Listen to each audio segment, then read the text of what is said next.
We're not a cult! Let me tell you about the following program. It's just a gathering of like-minded individuals seeking greater personal growth, community, unity, learning, thinking. It's not at all a cult type of cult. No Kool-Aid, no spaceships, no mandatory tracksuits, no squirrel mutilations, no sacrificing goats, mild farm work, no throwing virgins into volcanoes, no shucking off clothing while dancing around a bonfire in the middle of the forest to the beat of a tom-tom, the beat of a tom-tom, the beat of a tom. Joe is not at all the leader of the following. He's just the host. Where's the host? Good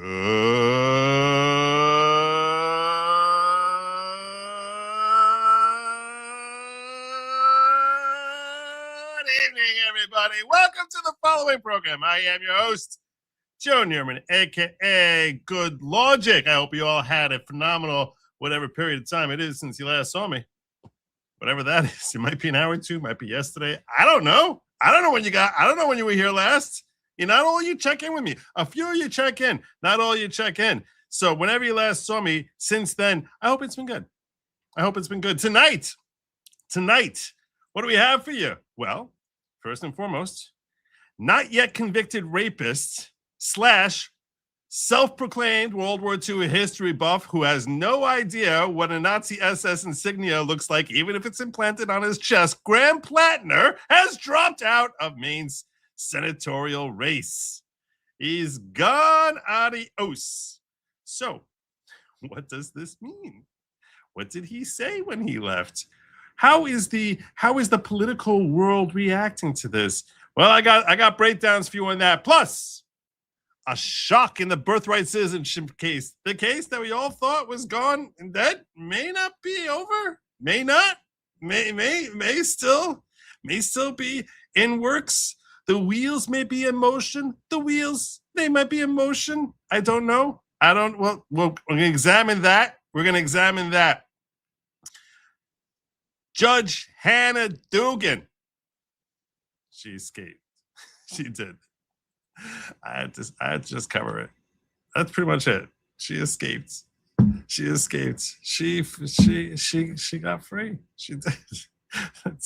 It's a sad world, but we'll talk a little bit about that. And finally, Iran.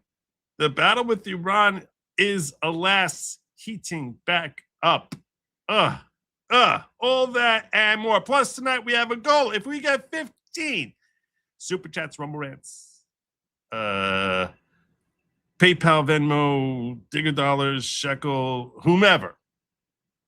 We get 15 of those, and I'm going to be giving you 3 hours tonight, which will include either manifesto or call-in. We'll see. We'll see what feels right. What feels like this is us. This is us tonight. We'll see which one it is. If we get 20 of them. If we get 20 of them, I'll do both. I will. I'll do both. And I don't care what this guy has to say about it. We're going to do both. I mean, if I got to leave, I'll just say I got to leave, man. That's probably true. That's probably what will end up happening. That's probably 10 o'clock true. shows, Joe streaming all day, terminally online. Permanently, I live online. It's true. It's true. People have questions about my hygiene, like when I get to shower. It's that bad. You know what? I'm not going to touch that conversation. Well, here we go. I'm not saying anything. The chat doesn't need to know. Hey, I thought nobody would be able to see that. Racist.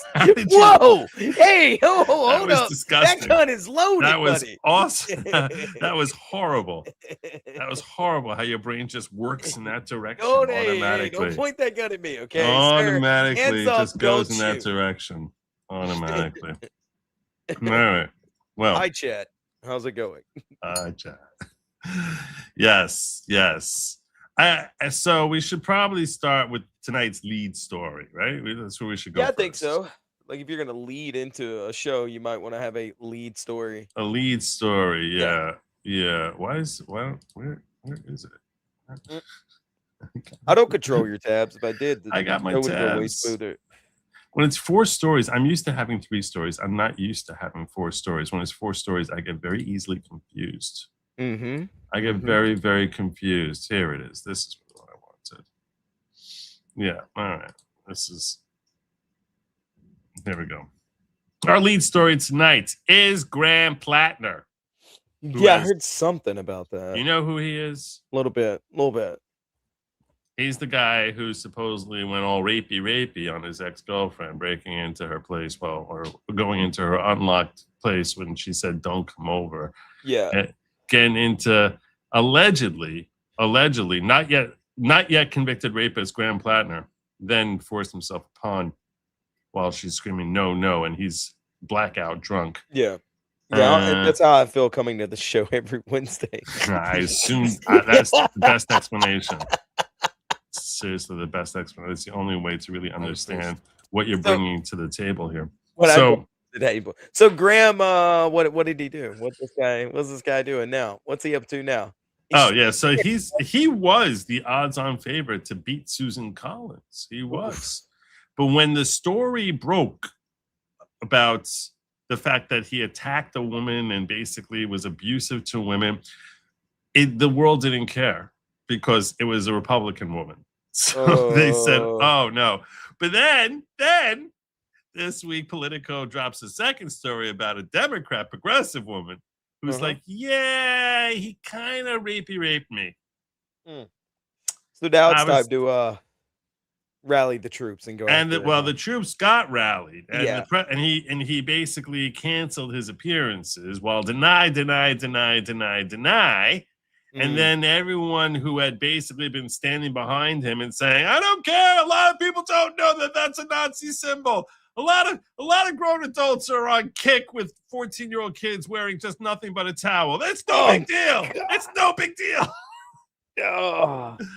All the people who were saying stuff like that, when they heard it was a progressive woman who was like, "Look, I really agree with him on socialism. We need someone like him, but he kind of sort of raped me." Yeah, he kind of. But if you vote for him, I get it, because like I might vote for him. It's like, wow, they're so affected. They are so affected. Oh my God. Well, anyhow, tonight he officially suspended his campaign, dropping out of the race. That's what they do. That's what they call it. They don't say, "I'm terminating my campaign," because then they got all these different questions about what they need to do with their campaign funds. So the official language is suspending their campaign. Now, he had been trying to hold the Democratic Party hostage when he was being pressured to drop out. He's like, "I'm only going to do that if you let me name my successor." The Democratic Party, the main Democrats said, "Oh, hell no. That's not how this works." He's like, "Well, then I'll stay." And the deadline was coming fast because after July 13th, you cannot replace him. As of July 13th, you cannot replace him, which is just like a handful of days away. So everyone was like, "Oh, like, what's going to happen?" Now, if he drops out before July 13th and technically withdraws, well, in that case, you can, then the Democrats get until July 27th at 5 p.m. to name his substitute. So they have 2 weeks. 2 weeks of Am I the only guy that looks at people and automatically sort of judges them? Like, the moment I saw Graham, I went, "Really, guys? Is that what y'all were trying to do? That guy right there? That's the one you don't think that guy has some know. That guy right there, yes. You don't think that guy has some weird possible list or been kicked out of some place for, I don't know, nefarious things like no shoes, no shirt, no service, right? Like, he seems like that type of guy. I mean, just looking at him, I'd have been like, "Are we serious? This is the guy? This is the one? This is the guy we're choosing?" I showed my audience yesterday who it was that had vetted him. You know, I will say though, and people are going to be mad at me, but knowing a lot of knowing a lot of like white supremacist jokes and things like that, and making all kinds of jokes like that. The tattoo, I've never seen a tattoo like that before on a white supremacist. He calls himself a World War II buff. He self-identifies as a World War II history buff and then pretends he doesn't know that that's something that was associated with Nazis. Really? Yes, you don't claim that about yourself. Yeah, no, I definitely don't. I like the only thing I enjoyed about World War II was learning about the camps.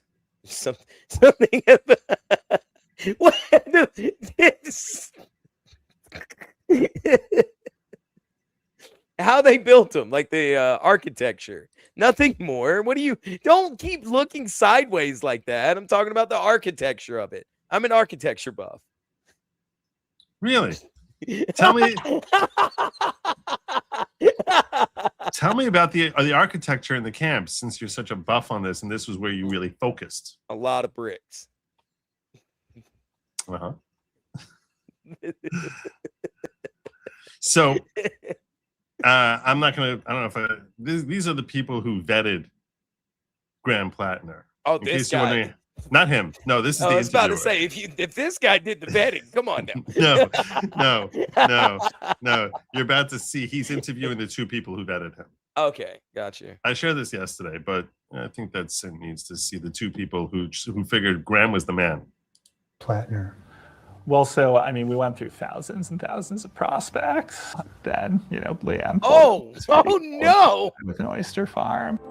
Oh no! And I live in Sullivan, Maine, the owner of Frenchman Bay Oyster Company. And then she pulled up his FEC history and saw, the money he'd given to Bernie Sanders and, some other people. And that was enough information to know that I just decided that she gives lots of money. We saw the money he gave to Bernie Sanders, and that told us that voice. Oh man, I need to get this video and practice that voice. I'm gonna turn it into a character on my show. It's gonna be great. Oh, yeah. So, who would think though an oyster farmer is a white supremacist? That just feels weird. He wasn't. He's not really an oyster farmer. Like he became an oyster farmer like 10 minutes ago. Oh, okay. He's not like they portray him as if he's a longshoreman who's been like who's been doing this a lifetime of this. No, he was basically a lifetime drifter. And then like 2 years ago, he's like, like someone needed he saw like some ad on Reddit for like someone to do some oyster farming. Yeah. So he's like getting like $19 an hour as an oyster farmer or something. But nice. I don't know. I just made up that number, but I don't know what but I know that the oyster farming is not like something he's been doing for a long time. But yeah, so but did you hear what they said? We saw how much money he had given to Bernie Sanders' campaign, and we said, this is the greatest candidate we could ever find. Yeah, I heard that. That was the yardstick. Yeah, I heard that, and I went, wait, okay. So, all right, if I want to infiltrate the inside of the Democratic Party and destroy it from within, I just need to start donating a lot of money, and that'll help me to Bernie get a seat. Yeah. Now you can donate to AOC. It probably also. That just feels. I don't. Yeah. Probably not gonna do that. Yeah. So, anyhow, he had all sorts of problems. All his claims for him to pull out. Which let's face it, he's been hearing that from a whole bunch of girlfriends. I was waiting. If you didn't make that joke, that was so easy. That was an underhanded pitch right there. He was, he never listened before. Why would he listen now? Why would he start now? Democratic Party. What are you thinking? Yeah. So. He basically everyone started backing away from him after the Politico wrote an article about this progressive woman who basically said, well, yeah, he kind of sort of forced himself on me, and I was saying no, and he kept forcing, and I was like, I really don't have any consent. There's been no consent offered here at all, and yeah. Well, anyhow. Here he is tonight after facing tons of pressure. Well, this is him tonight. Hey everyone, it's Graham Platner here. I think as many of you know, over the past. I'll make it a little louder, because he's not really in a good mood to talk loud. So we'll make it easier on you, Graham. This couple days, I have faced some very serious allegations, and I just want to make it clear, this is all false. the things that have been claimed did not happen. It's not real. It has placed an immense amount of weight on me as I think about what needs to happen now. Amy and I are regular people. We were not looking for this experience. We were not looking to get into politics. We had no desire to run for office. But then you did. I just want you to think about like what you would do as a regular person in a position where a much larger world, large forces were working against you personally to accuse you of the worst thing that a person could do, and it was not remotely true. There was a second claim that came out against him from another girl, ex-girlfriend, who said that he used to all the time do the whole slippy off of his prophylactic, and she felt like that was pretty violent too, because she wasn't on the pill, and she was furious that that was like a routine with him. He's like, oh, Oopsie. Yeah. Just a little, oops. I'm doing more research on the tattoo. I didn't know that he had it covered up. It was a death set tattoo. Okay, never mind. I didn't know. I had only ever seen the stick-on tattoo that he had covered up with, which, by the way, if you don't know this, that is a stick-on tattoo. You can look at it and tell he never had it covered up. Really? Go, let me see if I can, you can clearly see it whenever so you're saying it washes right off and you can come back to his top? Yeah, you can see it. You can see the wrinkles in it where it's just, if you want to, hold on, I'll just share my screen if you want. Yeah, sure. All right. Share screen. Platner tattoo. Here you go. If you control the screen, and it's not all right. It's not what you think it is. Okay. You look right there. You see it's all wrinkled. Yeah. That's a stick-on tattoo. That's not real. Tattoos don't do that.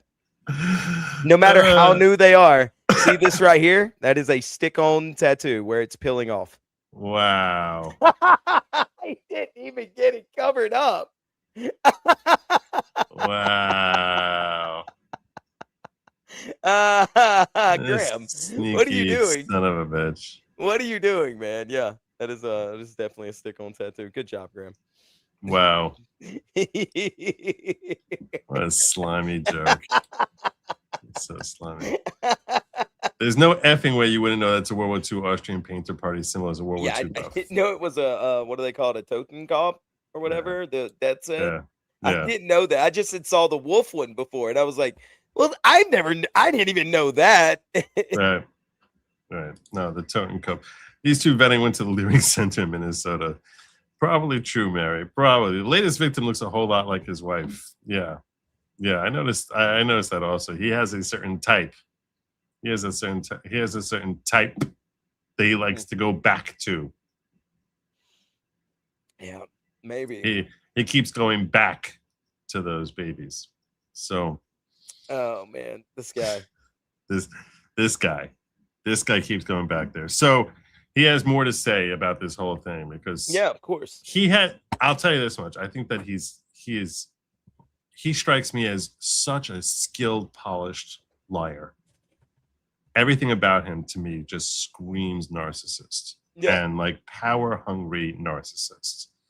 Everything about his history, everything about him, and he's very good at seeming sincere.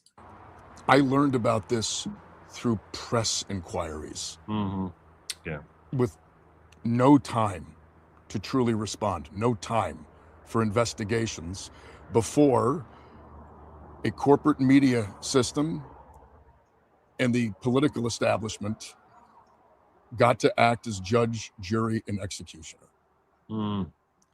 Accusations are supposed to be the beginning of things, not the end. Not in the court of public opinion. It's just not the way it works. I think it's really important to understand why this is happening in the timeline. Because you rape people. Why this is In the happening timeline. right now. Much like October, when the first attack started.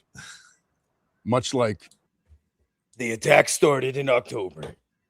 I had to wear that stick-on tattoo for months. Reggie Grandy, come on, man. He's very special. He's very special. Don't listen to Reggie Grandy. Don't listen to him. He's a monster. You know what? Refund I tune that in guy his money. exclusively on Wednesdays for Sin and Is Laughing. I've never seen his channel or any videos. I won't watch him without the joke. Don't do it. It's true. You really don't want to watch him without me. Don't. I tell everyone to sub up to him because I feel like pity for him because, you know, he's special. But yeah, he made a wish. And I got a call from Make-A-Wish. And they were like, look. They gave me a choice. Really? It was Vin Diesel or Joe Neerman. I was high on pain meds. I checked the wrong box. So here we are, folks. He's one of those kids. Yeah. So explains a lot. Explains a lot. Anyhow, let me just make sure, by the way, I haven't really been peeking over at the Reggie Grandy, I swear, man, you're gonna give him his $5 back, by the way. Hands One Pack says, even in wartime, they made time for camping. Gotta respect World War II way of life. Did you not get it? He made time for camping. His mom's restaurant is his only customer. Oh, that's the oyster farmer. Yeah, his mom's restaurant is his only customer. His mother. I wonder what the line. Did you understand? He's an oyster farmer who has one customer, which is his mother's restaurant. Yeah, she gets wine from what's her name? That's that. He's still living off of his mother. Nah, this would be senator. This guy right here who got a death set tattoo in Croatia and didn't know it was an SS symbol. Nah, man, there's no way. There's no way he's not on the up and up, man. Yeah. Look at that mustache and that unkempt hair. The news that was created a week before the primary, there is a reason that this is happening now. I only have until July 13th until I am officially the nominee. This was the last week to try to get me off of the ballot. And that's true. That's why this is occurring. That is, I agree with him on that. The only reason Democrats came out with this is because they were like, oh my God, we got no time. We got to get him off. It's not the false allegations, though, that have brought us to where we are. It's the true fact allegations. That they're being used by the political establishment to put structural pressure on us. On us. We live in a political system that is not built for normal people. It is a system that is built structurally to make sure. Pause that for a second. Hold on. But yeah, that's true. What normal people, even a white supremacist, right? Let's say, goes and gets a death set tattoo, and then tries to deny what it is. You know, like, come on, buddy. Like, this system is built perfectly for you. Okay. All right, that's my only soapbox for right now. This system is not built for normal people like me. Cannot flourish. That if they begin to succeed, they can be crushed.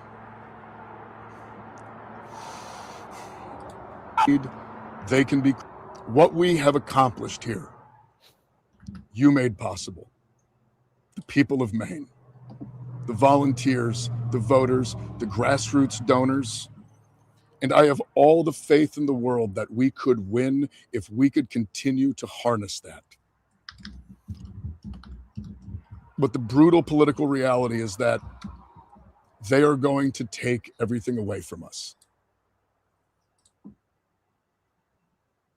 Those in power who have the ability to do so are using these allegations as an excuse to take away all of the things that we need to run a campaign. We are going to lose our ability to fundraise. Can't fundraise. We are going to lose our ability to access voter data. Why? We are going to lose all of the things that any campaign needs on the basic level. Simply Because everyone doesn't want to be associated with the rapist. That's the problem you're having. Yeah, it's Graham, hold on. It's all the raping. it's all the raping. That's the problem. It's they look past the tattoo. Well, silly kids doing silly kid things, buddy. Come in close a little bit. All right, it's all the raping. To be fair, he was supposedly blackout drunk. Maybe he doesn't remember it. That doesn't mean he didn't do it when he's drunk. You know what I'm saying? Like, it's possible he does. I have an easier time believing that he does not remember the raping his ex-girlfriend than I have that he never knew that was a Nazi symbol. I have a much easier time believing that he doesn't remember it.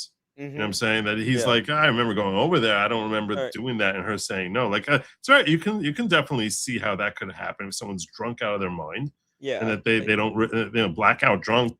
Sure. Yeah, it's your girlfriend, whatever. Okay, but hear me out. What if, and logically speaking, he's retarded? Have you ever? Have you? Maybe. Okay, I'm with you so far. Go on. So I mean, I think that could just be it. All right, that's just. I don't think he's a stupid man. I really don't. I don't think he's a stupid man. I think he's actually a skilled con man. I think that's the vibe I get from him, is that he's a narcissistic, skilled con man. Takes one to know one, right? Huh, Joe? Takes one. Yes. You got me. It's just the other side of that Austrian coin right there. You had to go to the coin, didn't you? So,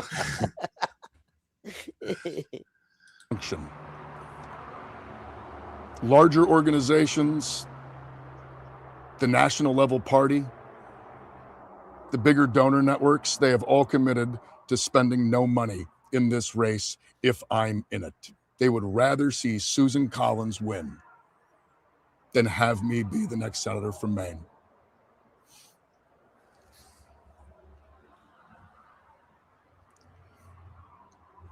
What comes next? Tell us what comes next. Needs to come from the people. Okay. I think you've done too much coming. Okay. What was I it? think nothing. I'm not going to say that joke again. That was a one and done. I really missed it, but okay. Needs to come from the voters who on June 9th, at a strength of over 150,000, the largest number in the history of Maine primaries, said no to this kind of politics. Voted for a politics. And this is, to be fair, this is exactly what Democrats do. They have a chosen candidate, and then they have someone who they get frustrated. Yeah. In that the person is too popular, and so they kibosh him. I have no doubt he was kiboshed. Now, he happens to be a very scummy individual, so I think they purposefully had Politico put that story out. I believe, everything on the timing of that is designed, and then the follow-up stories about the other girlfriend complaining about the condom pull-offs. I have no doubt that this was designed to basically have the Democratic Party turn on him very hard and make it impossible for him to proceed. So I'm sure that this was orchestrated, because this is what they did this with Bernie Sanders. They do this with anyone they don't like. They basically and frankly, the powers that be don't like socialists. Like they're not fans of socialists. You don't have to. I put it in the description. It's in the description. Somebody asked me to. It's in the description. Somebody asked me to. Okay, I should have said that. I forget. My bad. I am retarded. Okay, just always start from there and then figure out how to discuss things with me. They're the Democratic Party and the Republicans too. There's a thing, if you notice, they'll once they get a fire started, they'll pile on the logs. It doesn't matter how big they are. It's anything to keep that fire going. So yeah, they did it to Swalwell also. Swalwell wanted to become governor. They're like, no, you're done. We're going to expose you now. I think that they have basically so much dirt on everyone in their own party, and that's part of how they probably keep people in line. They're like, hey, look, you really don't want this coming out. You probably should just do what we want you to do. Yeah. So, yeah. And this is a fair point. 150,000 votes. Please forgot he ran unopposed. He did. Janet Mills dropped out of the race, but he was going to win that race, no matter what. So I don't know if someone was a genius. I don't think they get Nazi symbols tattooed on their body for any reason, no matter how anti-Semitic they were. That is the narcissist. That's the arrogance and narcissism. That it's like, I can do whatever the F I want. That's what that is. Yeah, you should see all the Nazi symbols I've got. The death's head symbol goes back to several 18th century cavalry regiments, but it's hard to get past the whole SS thing. Kind of ruins it. Yeah. I mean, you can't. Technically, SS is not really originally a Nazi symbol. It was actually first used by the Wizards of Gamut in the 11th century Celtics. Well, the SS now has been taken over by the Sweetie Squad. Okay, so everybody that's just a real super sweet guy, they call themselves the SS, and we're taking it back. Okay, don't you worry about it. We've got it, guys. Yes. Everybody can carry those lightning bolts again once we rise in power. Soon you can find Sin on the FFSS cast. FFSS.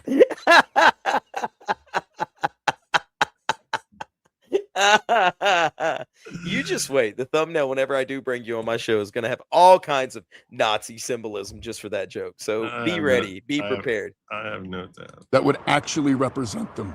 Voted against the political system. He's saying we need to have an actual transparent system here for who my replacement is, not someone thrown in there. That's what he's calling for. I don't disagree with that. Of course not. Yeah. Of course not, but they're not going to. No. Nobody. They how are they going to pick someone? They have to get it done by July 27th. It's July 8th. They have less than 3 weeks. There's no way to democratically choose a replacement from Maine. Yeah. There's no way to do that. There's only like 47 people that live in Maine anyway. So why against the entrenched forces. And I'm not asking for how this process is going to work. I'm not trying to dictate to anyone who it should be or how we get there, but I will say this. He said he wanted them to pick 3 names, or he was going to give them 3 names, and they could pick one of them. That's what he wanted. And the main Democratic Party said, hell no, that's not happening. You have no say whatsoever in how we choose your replacement. And yeah, and they basically held fast. They did, but they used the exact same trick on Swalwell. I don't know how he didn't see it coming. I heard more Damien Dirt was going to come out if he didn't drop out, like what he was doing with that kick account. Probably. Yeah, I was trying to look for that kick account to research into that because I didn't hear that. I did hear the tattoo thing, and I was like, well, that's funny. I didn't realize because I hadn't looked up the tattoo. And then, of course, all the raping. Buddy, it's all the raping, okay? It's also all the 14-year-olds. I mean, seriously, he has a kick account, which has girls as young as 12, and the average age of girls on there, I think, is like 19. Yeah. So, and dude's in his 40s, and in his profile picture, I think I have it. I think I have. You want? I'm going to show you what his profile picture looks like. Okay. Because you have to appreciate just what the hell I need to appreciate this is what you're saying. Okay, all right, Joe. I'm not, and this is not even a joke. This is actually that's what his profile picture was. Good job, buddy. Tell me this dude wasn't, and he had the thing positioned to cover up the Totenkopf because it was on this side. It's inverted because of the mirror. So yeah. Good job, bro. Way to go, man. Okay, that's enough of that. Right, tell me this dude isn't like a sick, self-involved F. For sure. He's a terrible human being. It needs to be open, transparent, and democratic. It needs to be reflecting the will and the values of the people that built this movement, the people that showed up on June 9th. People in DC need to stay in DC. Decisions should not be made in back rooms by people in places of political power. Party apparatchiks are not the ones to make these decisions. These decisions need to be made in the open by the people of this state. Realistically, there's no way to do that before July 27th. Yeah, That doesn't make any. I mean, seriously, how are you going to whittle down to a number of choices that, and then have people vote on it and get all that done and counted by July 27th? he was hoping to have a proxy. He was hoping to be able to handpick somebody and give a proxy. That way, he could still do whatever the heck he wanted to. Yeah, I think he does. I think he does see himself that, you know, perhaps he feels like if he endorses the right person, that he can get like a position of power, because all these communists crave power. They crave power, and a narcissist. Yeah, but like Joe, him, what about all the raping? You can't. I'm sorry. That's one of those. That's one of those things like being pedo jacketed, right? Like they don't. That doesn't wash off. You can't just go, well, I'm past the raping, so you guys can give me a job now. Well, I'll tell you right now. They're going to struggle to find someone who's as popular as he was, because he was very popular. So they're going to find, like I said, a lot of Nazis in Maine is what we're saying. No, it's not. they're gonna struggle to find someone. Yeah. He's gonna suck up to whoever he thinks has the best chance of winning, and basically say, "I'll throw my weight behind you and campaign with you, so you'll get all those Democrats behind you." Probably not a good idea. And then you have to ask yourself, if you're a candidate, do you want Graham Platner campaigning? No, thank you, Graham. It's not so much that I don't like you, Graham, but it's buddy, it's all the raping, okay? Like, we can't get past that. I'm sorry. That is a hurdle. I'm running down the lane, right? And I'm jumping hurdles for you. The tattoo and the kick account, and then I get to that one, and it's just a little too high for my little legs, okay? I'm sorry. I can't do it. Yeah, and we've heard all about your little legs. So, rude. Yeah, it's absolutely rude. People who got us here. This is exactly the kind of political system that everyone voted against on June 9th. And for that reason, we need to be assured that it is going to be open and democratic as we move forward. As we move forward. Amy and I struggled about getting into this. Last summer, right around this time of year, we sat down and we looked at each other and we said, if we believe in the kind of politics we think that we do, we have to do this. Over the past couple days, really yesterday and today, we have had to have that exact same conversation.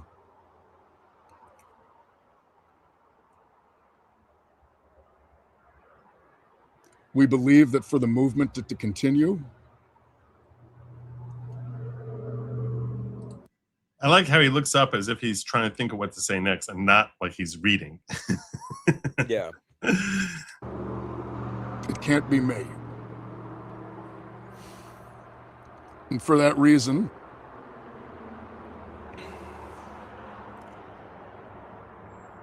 no one just looks up like that. We are suspending campaign operations. There it is. We're suspending campaign operations. And boom goes the dynamite. What? I said, boom goes the dynamite then. Yeah, he's out. See, he's gone. He's done. He's done. So we don't need to hear from you ever again, hopefully. Well, he still has 6 minutes almost, like 5 minutes. Yeah. No, I think we that was the key. That was the key line we were all waiting for. All right. So Graham Platner is done. It's official, suspending his campaign. And now we get to watch the main Democratic Party spin its wheels trying to figure out how to sell their new chosen candidates to their voters as the person they need to come out and support. Susan Collins. How long do they have? Really, like realistically, what is it? They have to get it in by July 27th. That's like, it's not like it's I didn't make up that July 27th at 5 p.m. In fact, I think I have here. Did I have it? Did I put it here? I don't know if I saved it here. I mean, I believe you. But it is July 27th at 5 p.m.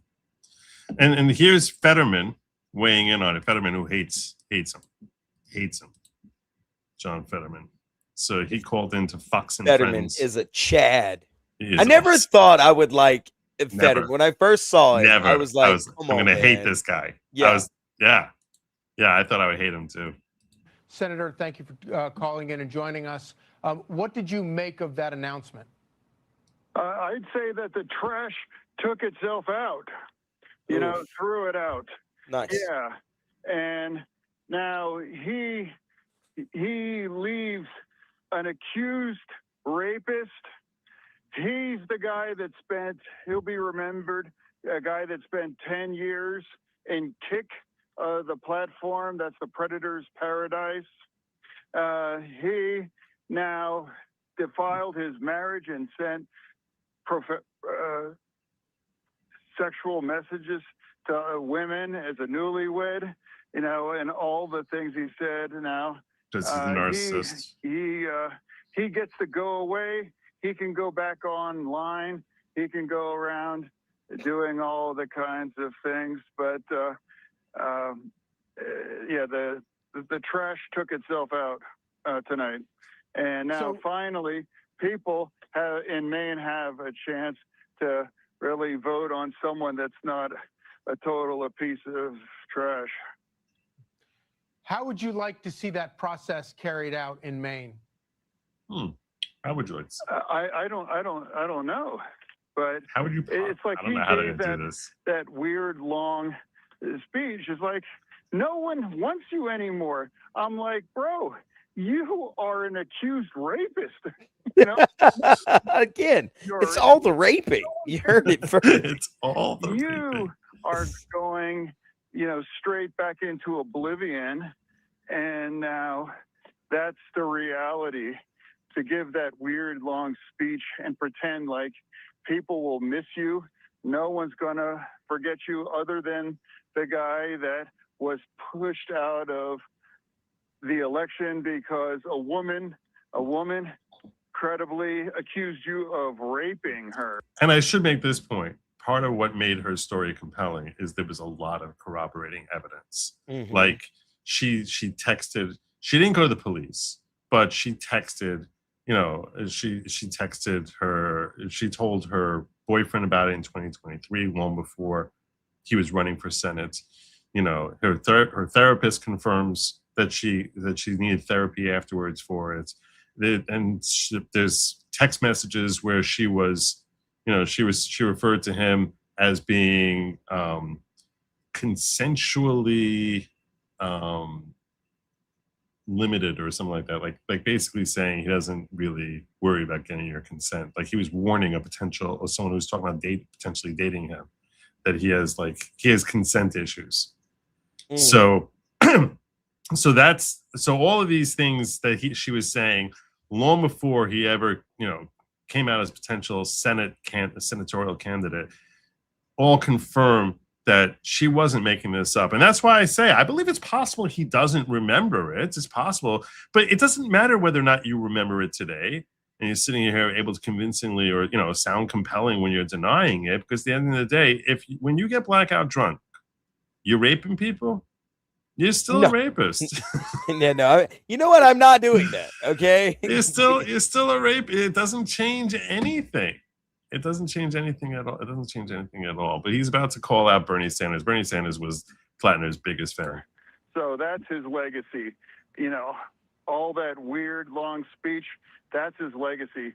He will be remembered as an accused rapist that was forced. He acted like he had a choice. Like he's always been a dead man walking.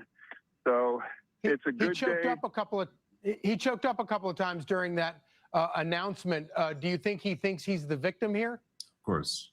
Oh yeah, definitely. That's the thing. I would say to him, like, P. Hustle, bro, you will only be remembered as the accused rapist that got pushed out of your election. That's your legacy, bro. And you are a guy that cheats on your wife.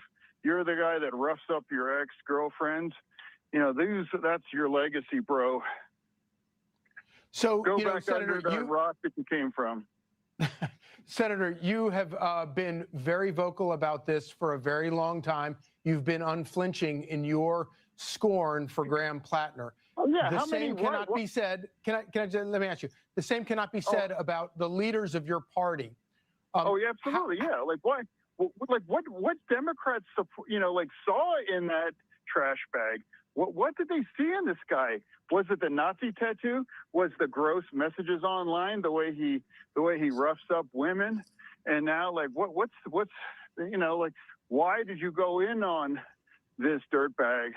But yeah, it's like this is your legacy, P. Hustle, and now adios, trash bag. Can you be more specific about what leadership in your party you hold responsible for allowing this to get all the way to this point? Yeah, absolutely. Bernie Sanders needs to apologize to the voters of Maine and to everyone that donated to that train wreck of a campaign.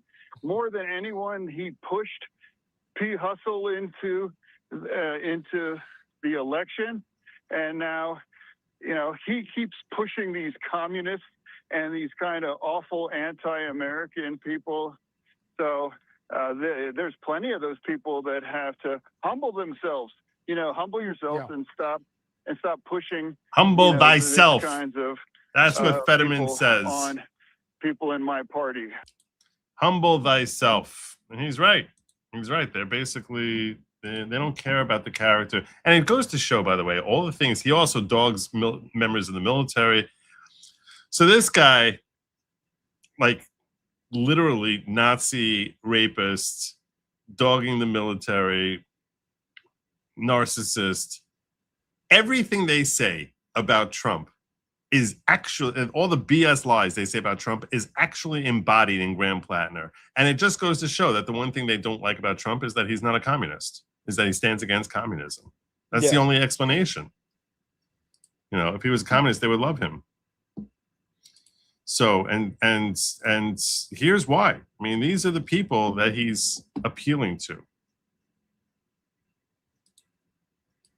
And we have a unique responsibility to act from the heart of empire, the belly of the beast. The most important thing that we can do is take that empire down from within. They want to take down the empire of the United States. That's basically what these folks are all about. Our role ultimately is to God, what is that? facilitate.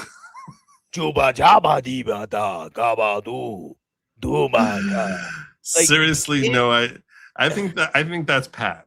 It's Pat. It's Pat. I can't tell. It's so androgynous. I can't figure it out. Oh, this is bad. Okay. Yeah. No, there's more. You're gonna love every one of these. You're gonna love every one of them. There's a whole bunch of them. Our own empire's failure in ways that we can't. Role ultimately is to facilitate our own empire's failure. Seriously? It's got a list. Imperialism is U.S. imperialism is not a thing that can be reformed. It has to be. Hazel. That's Hazel. Obviously. Seriously, Hazel, you're being really snotty right now. My name is Hazel. I need you to calm down. Okay, we're talking about imperialism right now. Seriously. Oh man. My name is Hazel. It has to be overthrown through revolutionary struggle, and to build a mass movement that can use the. Sarah. What is? None of you are women. None of you are women. Stop it. Stop it, Sarah. Here comes Sarah. But they're all talking about bringing down the empire. Take down the empire. And to build a mass movement that can use the leverage of workers. Use the leverage? Tilt switch on American imperialism here within the American. Right now, inside the United States. The Canary Mission. And all of us had lists. Oh my gosh. Okay, so that's potentially a lady, right? The last one? Yeah, she was the first. Yeah, Francis. Okay. And she has the most male name with Francis, but that broad's name is Doug. Okay. Oh man. Yeah. I can't with the left. It's so much. Breaded circus. Hopefully, that can be done with Graham Platner. Although I am fascinated by the method that they're gonna instill their new senatorial candidate who's gonna be running against Susan Collins. Have you been keeping up on Mitch McConnell's health issues? I have been. There's nothing. I am so upset. There is nothing. There is absolutely nothing. I have been. The one thing that I've been researching and Googling is we'll be talking about it in just a moment. Let me catch up with some chats, and then we'll get into Mitch McConnell very briefly, because I got 4 stories tonight, and I don't have time to go on side stories. Although it looks like we might hit our goal tonight, so we might have a little added time to. We might hit our goal. Yeah. I heard more damning dirt when it was going to come out if he didn't drop out, what he was doing that kick account. Maybe I'm crazy, but I kind of like my leaders to be a bit more exceptional than just a regular guy. This guy is so not regular. It's disturbing. The Democratic Party is in a free fall. They are 100%, because they have all these trans lunatics who are looking to bring down the empire. Yeah, and that's what they stand for. JH saying, Joe baby, we need to stop this. Platner needs to run. I love the Platner show. It gives me so much joy. Everyone loves a good train wreck. It's true. It's true. But all good train wrecks have to come to an end. You are cucking the content by wanting him to drop out of the race. You know that, right? I understand that, but at the end of the day, Fetterman's not giving you as much as you really wanted, because you're too, people love a good little hate hour.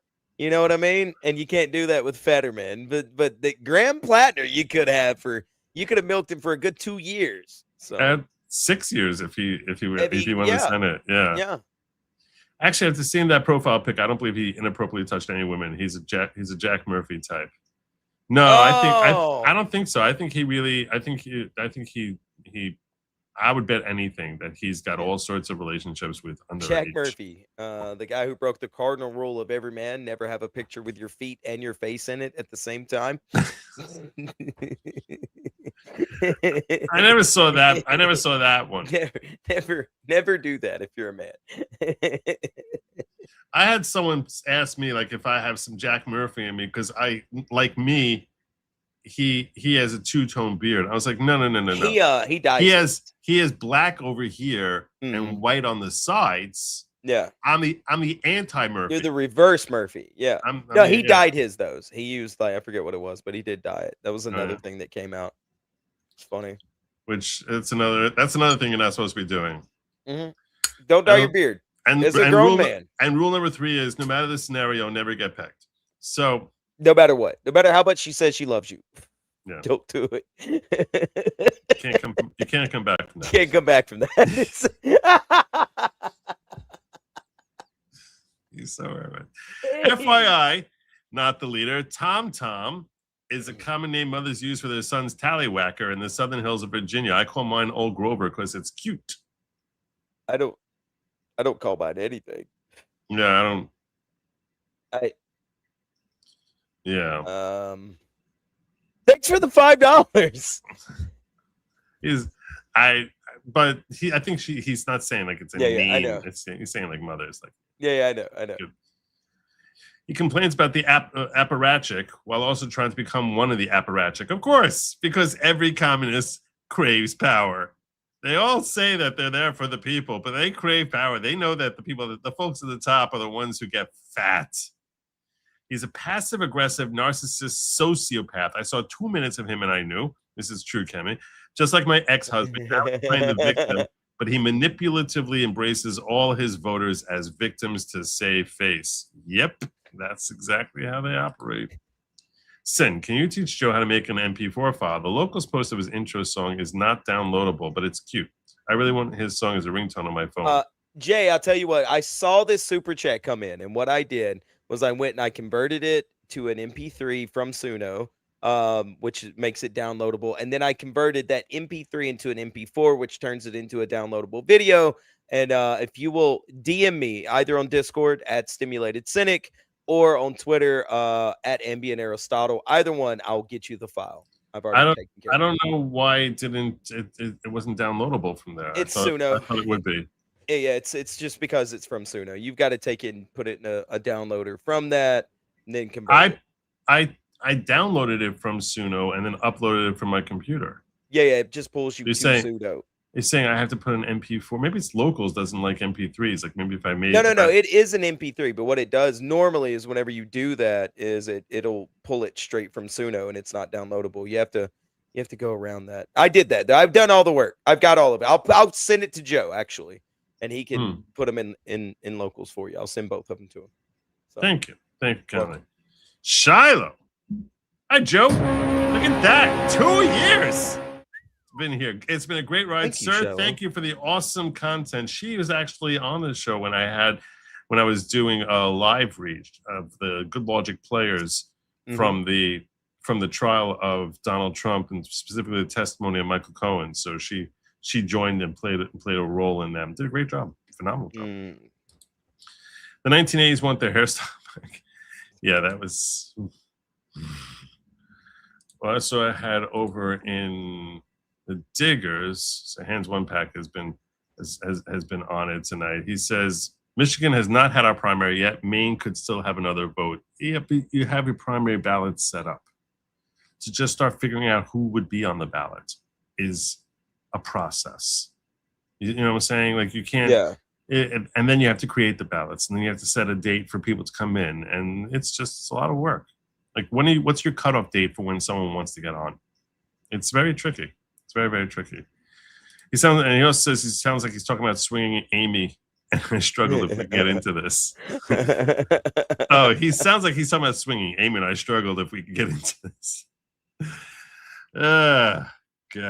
Yeah, so next story I want to cover for you real quick here is something that when I read it, I was like, really? That's interesting. I didn't know that sort of thing was was an option. I didn't even know this. I didn't even know this could be a thing. Yeah, and I'm a lawyer.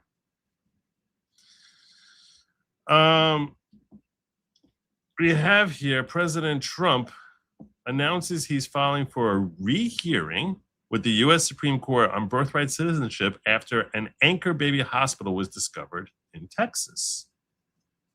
Signs and billboards are being put up all over the southern border and Mexico advising birthright citizenship with delivery starting at $4,000. That's a crime, and therefore the Supreme Court's ruling is wrong. I'll be asking for a rehearing in the United States Supreme Court immediately.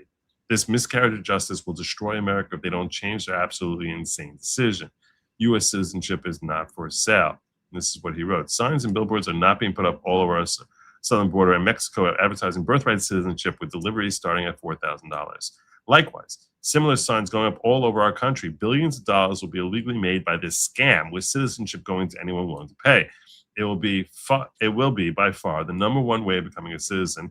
And then the entire family will be allowed to follow. Not sustainable. Nobody saw this coming. American citizenship is not for sale. In fact, that's a crime, and therefore the Supreme Court's ruling is wrong. I will be asking for a rehearing by United States Supreme Court immediately. This miscarriage of justice will destroy America if they don't change their absolutely insane decision. Thank you for your attention to this matter, President Donald J. Trump. So that's what he wrote. Let's hear this report. You can pay $3,950 if you want to have birth naturally, make your child. You see that sign there? Birth packages in South Texas. And the website is havemybabyintexas.com. Well, that's not good. You're not Oh no. And it's in Spanish also. Yeah.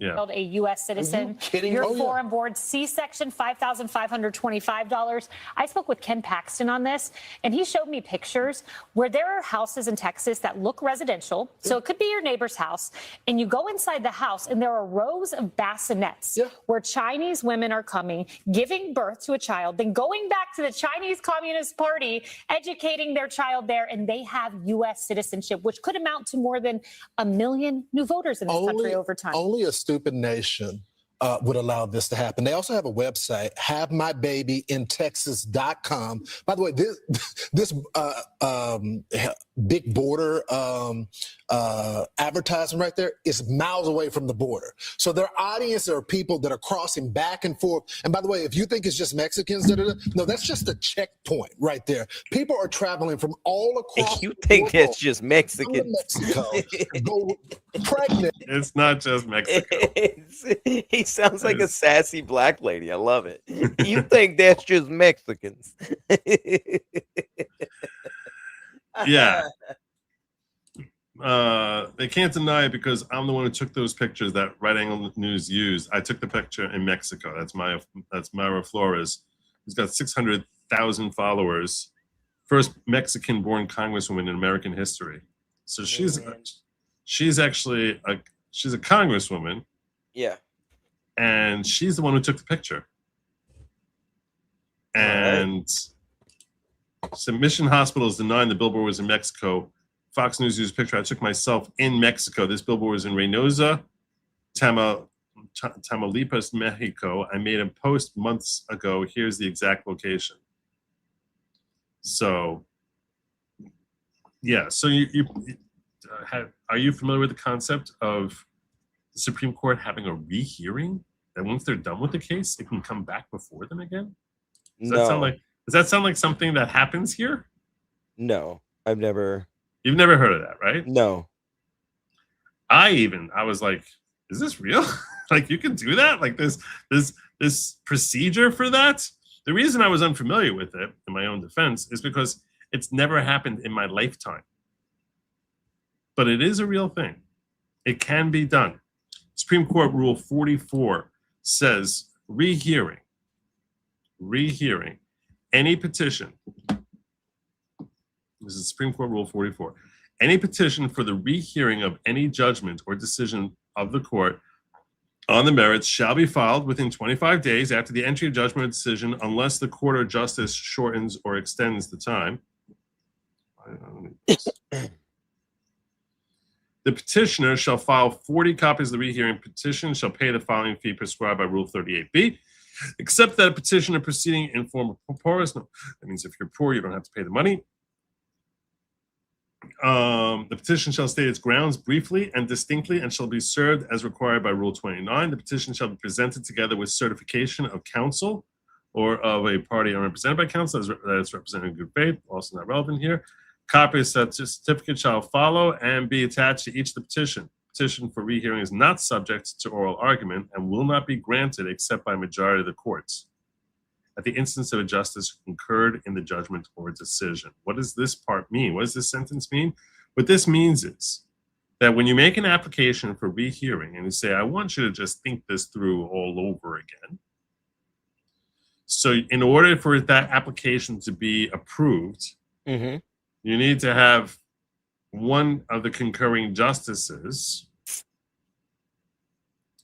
agree that there should be a rehearing. Okay. And you need to have a minimum of 5 people agree to have a rehearing. And we have. And we lost this one 6-3 if you count Kavanaugh as being against us. What a dork. Can we give Kavanaugh a wedgie yet? Is that illegal to just sit outside and just give him a wedgie every time he does something dumb? I kind of assume he's numb to them by now. He probably gets them around the Supreme Court, actually. Clarence Thomas just walks into his office. Get over it. Assume the position. Yeah, no, so I don't think we're going to get 5 people on board to grant this, but it is a very interesting thing. It's an opportunity for me to learn something new. Like there is such a thing as a rehearing. The last time such a thing was granted was in 1956. Oof. You should know this then. You were like 27. Yeah. So there was a rehearing, but it's more likely to be granted if you have certiorari denied and then you seek a rehearing that can be overturned. But here it's not going to happen. So it's unlikely to happen. But seeing as how Trump is seeking to have it happen, and I guess in theory it could happen, I think it's important for us to discuss this. By the way, I forgot to tell you all to make sure you like and subscribe if you're here and you're sitting through this, and you can handle all his Jew-hating jokes. I would appreciate. If you dislike Jews like I do, okay, you should hit that like button. All right, that's what you should do. It's it really hurts Joe when you hit that like button. He can't stand it. So it makes me crazy. Yeah. No, honestly, it's the only thing that Joe can't charge you for is to hit that like button. If he could figure out a way, he would. And so while it's free, chat, look, honestly, just take your mouse or your finger, okay, and just tap that thumbs up. It is free for a limited time, okay? And speaking of things that I can charge you for, this is my merch store, which is linked in the description and pinned in the chat. You can find your your official Good Logic hat with that's my actual signature here. In case you're wondering, that is my handwriting right there. So terrible. I like the L. I'm proud of the L. No. No, you actually, it's a pretty good signature. Mine, I've gotten so lazy with mine. It's just barely even legible. It's just that's it. It's like 2 letters now. I'm just like, whatever. I don't care. And we got mugs. I got the official America 250 years. We got the glass here with the little. When are you gonna drop that limited time? You know, you said. But I have a limited time. Well, I have a limited time offer now this week, which ends this week. Yeah. Everything is 25% off. If in fact you use discount code USA 250. Yeah. USA code USA 250, and you get 25% off. Which we did that because 250 years, 25%. So. Get yourself a little good evening mug. I gave an extended good evening tonight just because of this mug. That's why. I like that. That's a nice mug. Thank you. A little hoodie. I might get me one of those hoodies though. I might do that. The beat of a tom. Yeah. So anyway, whatever it is you feel you need. Someone was telling me I need to put a keepa in there. We'll see. I don't know. You should do something like lean into the bit. Lean into the you know what I mean? Part? Yeah, might as well do something like that. What's it gonna hurt? It's a thought. It doesn't cost you anything to have that store. So. Yeah. Let me catch up on a couple more chats here. I think you should. The 1980s, we got this one. And now because of your channel, it's Shiloh again. Oh. Now because you having on your show, I have the confidence to not only be a producer for another channel, but I'm a regular guest. Look at that, Shiloh. All right. There you go. Way to go. Seriously. Awesome. It's the only reason why I do a channel now is because of Joe. I didn't have one before. That's not true. No, I think she's putting this out there to prove that I don't just help special needs folks, but even people who have human levels of actual chromosomes, human level intelligence, human level chromosomes. A human. Oh, did you just say a human level of chromosomes? Is that what you said? Correct. Wow, you're a monster. Okay. JH says, Sin, thank you. As soon as you post your P.O. box, I will send you a P news. Yeah. Penis. Or some other fun animal parts. Yeah, he sent me a video to watch that involved one of those. So Mama Sin is at the murder cabin this week. I plan on going and trying to get a P.O. box next week. I want to get it a little away from where I live because some people don't like me. So that way people can start sending things for Cody and for the show and all that good stuff because people have been begging for it for a while. So I'll let you know. Thank you. Please, for the love of your followers, turn off your ads during the live stream. So, okay, I'm going to tell you this. YouTube started doing something new now, which confuses the devil out of me. Okay, I don't know what now when you set up a stream, okay, so you always had to click off that you want it monetized. That's fine. But now when you click off that you want it monetized, they ask you if you want automatic or manual or something else. And so I was like, I don't even know what this means. Like, I don't want to sit here putting in the ads after the fact. That's very, very, that's not going to happen. So that's not good. So I actually asked Grok tonight as I was setting up the show. I was like, this is what YouTube is throwing at me now. What do you recommend that I do? You know, what should I do? You know, because I was like, I don't know what I'm supposed to be doing with this. And Grok told me, turn on automatic ads and set it to medium. Yeah, I want. Just, you know, you're raising a. I want you all to appreciate, Renee. I'm glad you brought this up. He's overcomplicating this thing. Actually, I don't turn on ads during my live stream. You know, I say no ads. No ads whatsoever. This was me an hour and a half ago asking, when I live stream, YouTube has a new thing where I turn on monetization, options of manual, automatic, or scheduled. What do I do with this? And they said, set it to automatic, recommended. That's the most for creators doing talk politics, like trial commentary like you. And automatic is recommended. And, you know, and then they said low, medium, balance. And they said, you know, that. So I was like, oh, okay, fine. I guess, you know, this is what they're telling me to do. I don't like the idea that when people are watching, though, that all of a sudden it pops up on them. It does. And here's the weird thing. I think YouTube knows when the peak of your stream is. Well, I know they do, actually. But I think they'll when you're peaking, that's when they'll hit you with the ad. So it's usually... No, they said just the opposite. They won't hit you while you're peaking. No, they do. If you just pay attention, it's almost every time there's like a funny bit and people are kind of piling in or something's heating up is when they're boom, that's where an ad hits. That's anecdotal. That's just what I've noticed. But here's what you could do, Joe. Here's what you could do. You could do, if you like having the ads, you could say, hey, part of the goal is as soon as we hit the goal, no ads. Boom, 0, done. No I ads. like that. We turn it off. So I turn off ads. Mm-hmm. I turn off ads when we hit a goal. Yeah. I don't do that because, you know, I really kind of like that. My hat is normal sized, so I don't turn ads on during my live streams. Wow. Yeah, but no, like if you know you hit the goal, the faster you hit the goal, the quicker the ads go away. It's just an idea, man. I don't know. I'm throwing that out there for you. I'm giving you that one for free. Okay. Yeah, somebody just said in the chat, yeah, when the host's about to say something important, you get a pop-up ad. Yeah, it's always that's the way it always works for me. It's the weirdest thing. And then you got to rewind 5 seconds, and then you got to play it at like 2 times speed to catch back up those 5 seconds, and it's annoying. So, all right, I'm turning it off now. I'm turning it on to.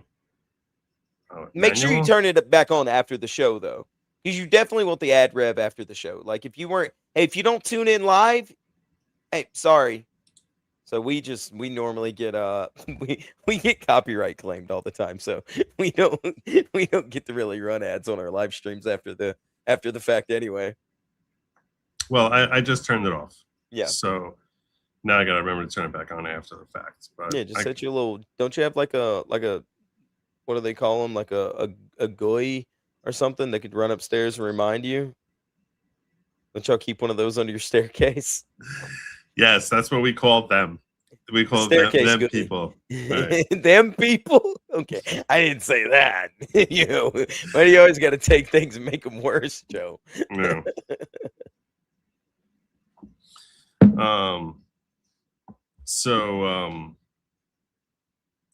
What else do I want to talk about? Oh yeah, right. So Judge Hannah Dugan, seen here just after she finished devouring her latest Hansel and Gretel milkshake. She's a former Wisconsin judge. She got spared from prison. She's the one who, you might recall, all the video of her allowing the illegal aliens to escape by trying to distract ICE when ICE was waiting for her. Yeah. You remember this? You remember this, Judge? Yeah, I do remember that.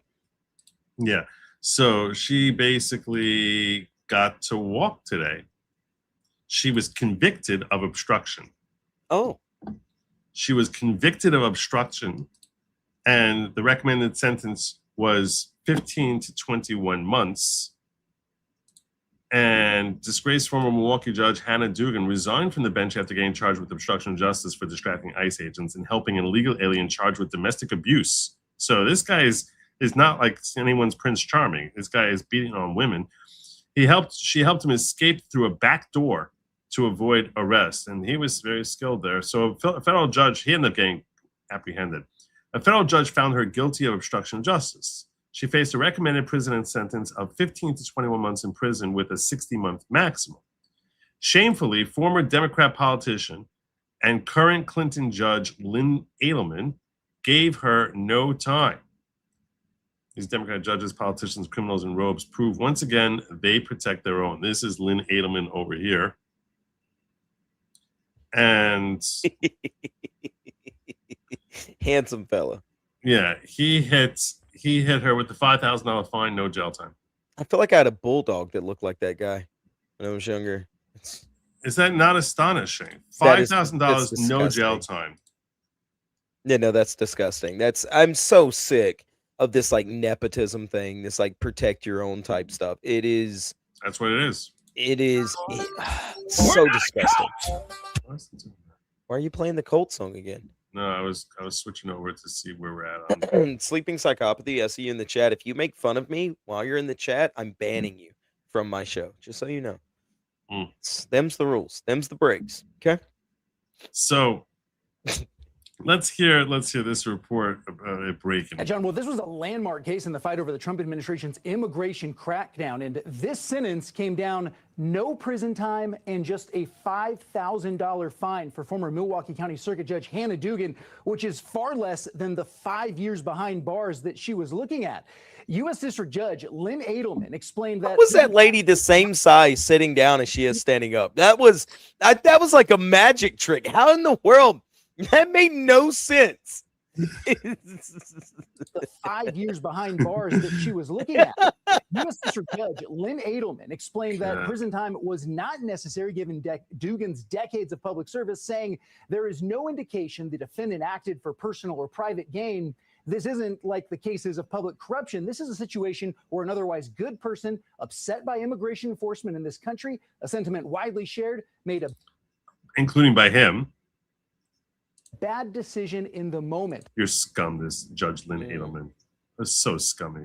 Yeah. Ahead of that sentencing, we also heard from Hannah Dugan for the first time since her trial started back in December, and the former Milwaukee judge expressed no remorse for guiding federal agents away from her courtroom and sending the illegal immigrant they were waiting for out a back door. In fact, she told the judge her acts that day were consistent with community concerns at the courthouse.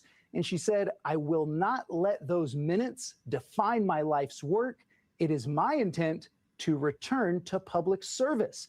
Now, that return to public service could be any number of things, including a possible return to the bench if her defense team is able to get this verdict overturned on appeal, which is what they've said they are now going to try to do. John? Unbelievable. Unfreaking believable. It's so corrupt. This is what happens. Even when they're found guilty, no prison. No prison. It's unbelievable. It's disgusting. It's great. It's great. It really shows their hand every time they do it. The problem is people forget though. People just forget. And they go, wait, didn't they just like, give a slap on the wrist of that one judge? Go, oh yeah, I think I remember that. And then they go back to doing whatever their normal life is. It's gross. It's really gross. No. I mean, no, how do we fix the judge situation though? That's the $1 million question. That's what I've always been thinking about. Like, how do you do it? How do you fix that? Because I mean, Trump's even put judges in that are, There's no real way to do it. The only way to do it is essentially pack the lower court. You give them way too many judges. You can bring in 300 judges. There's currently 494 judges across the country. You can bring in 1,000 new judges, and basically, have them all be based and then on a rotation, so they each have like a much lower workload and working like 1 week a month while getting full-time salary, and that's the only way you could do it. But these people, it's a lifetime appointment, which it shouldn't be. It shouldn't be. But I'm going to be real with you about the situation here. Okay, you can technically impeach a judge, but you're never going to get a conviction to impeach them. It's so rare. You would need the person to not just be issuing crazy, stupid, woke, insane decisions, but it would have to be, blatant, insane levels of corruption before they would ever be convicted. It happens sometimes, but very rarely. And it's been deemed a lifetime appointment, even though it shouldn't be, because Constitution doesn't really parse out anything for these lower court judges. The only part of our judiciary that is referenced in the Constitution in Article 3 is the Supreme Court. The lower courts are not really accounted for there. But all the perks of serving the Supreme Court have sort of, by custom, habit, or whatever, been enjoyed by members of district court judges as well as appellate court judges. So whether you're on the Supreme Court or the circuit court or district judge, it doesn't matter. They treat it as a lifetime appointment. And you could try to remove someone and say, no, it's not a lifetime appointment, you're gone. And if you do that, that'll work its way through the court system. And at every level of the court system, if Trump, let's say, were to do that, say, I'm firing you. There's nothing in the Constitution that says you have a right to stay there forever. Yeah. Trump will lose in court because the judges will look out for their own. Of course. So, and it wouldn't even be granted cert. He'll lose at the district court level. He'll lose at the circuit court level. And it won't be granted cert because they can be like, no, we're not going to screw over our own judges.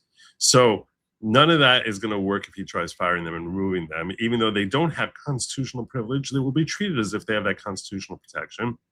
And no court is going to overrule it because they're looking out for their own skin. They all have a vested interest in protecting themselves and saying, no, I have a lifetime appointment. They have a lifetime appointment. We all got lifetime appointments. And they're the only ones who could decide otherwise. So you're basically asking them to rule against themselves. It's never, ever, ever, ever, ever, ever going to happen. You'll never get a decision saying that that Congress or the president has a right to fire or get rid of any of these judges, even though, and they'll pretend it's constitutional protection, even though it's not really. But you'll never find a court that's going to tell you it's not. So it might as well be a constitutional protection, even though, like I said, it's not. Now, that being said, what you could do is you could decide that I'm going to bring in here 5 new judges every single day for my entire 2 years that I'm here, and tell all these judges you work 4 days a month. Now we'd have to pay you full-time salary, so the cost of running the judiciary would jack up exponentially. It'd skyrocket. It would It's already too skyrocket. expensive as it is. I mean, And- what does a federal judge make? I think 2 1/4. Wait. Oh. Woo. 2 1/4? And we have how many of them? 495. Oh, yeah. Oh, no. Oh, no. And they're basically bulletproof and untouchable. It's probably more than 495. I just made that. There's 94 courts. It's got to be more than 495. What does district court judge make? Let's see. 249,000. So 249,900. That's the annual salary for a district court judge. And I can't. Why does that feel way too much? It feels like way too much. Way too much money. To be fair, someone who gets to that level likely would be making something like that if they were in private practice. You know what I'm saying? So it's not I don't like, care. Yeah, but I'm just saying that's just the reality. I don't care. I mean, do you not see it as a civic duty? You know what I mean?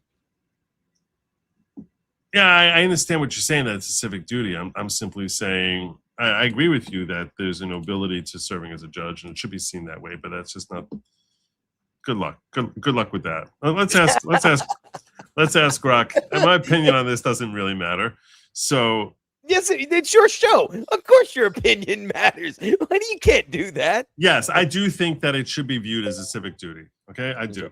But Grok, I got a couple questions for you about our judiciary. How much does an appellate court judge, a circuit court judge, make?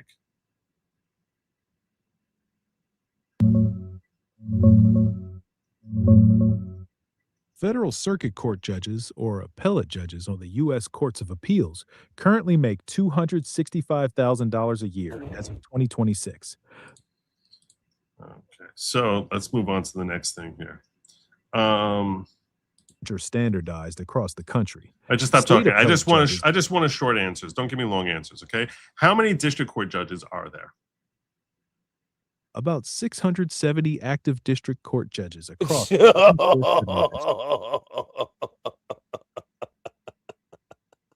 many appellate court judges are there in the federal judiciary? 179 authorized judgeships for the federal appellate courts. You're just talking about hundreds of millions of dollars a year. Hundreds of millions of dollars a year to be screwed around, jacked around, nepotism. Oh, this. What's the current total costs for based on salary alone for our district court judges and our circuit court judges?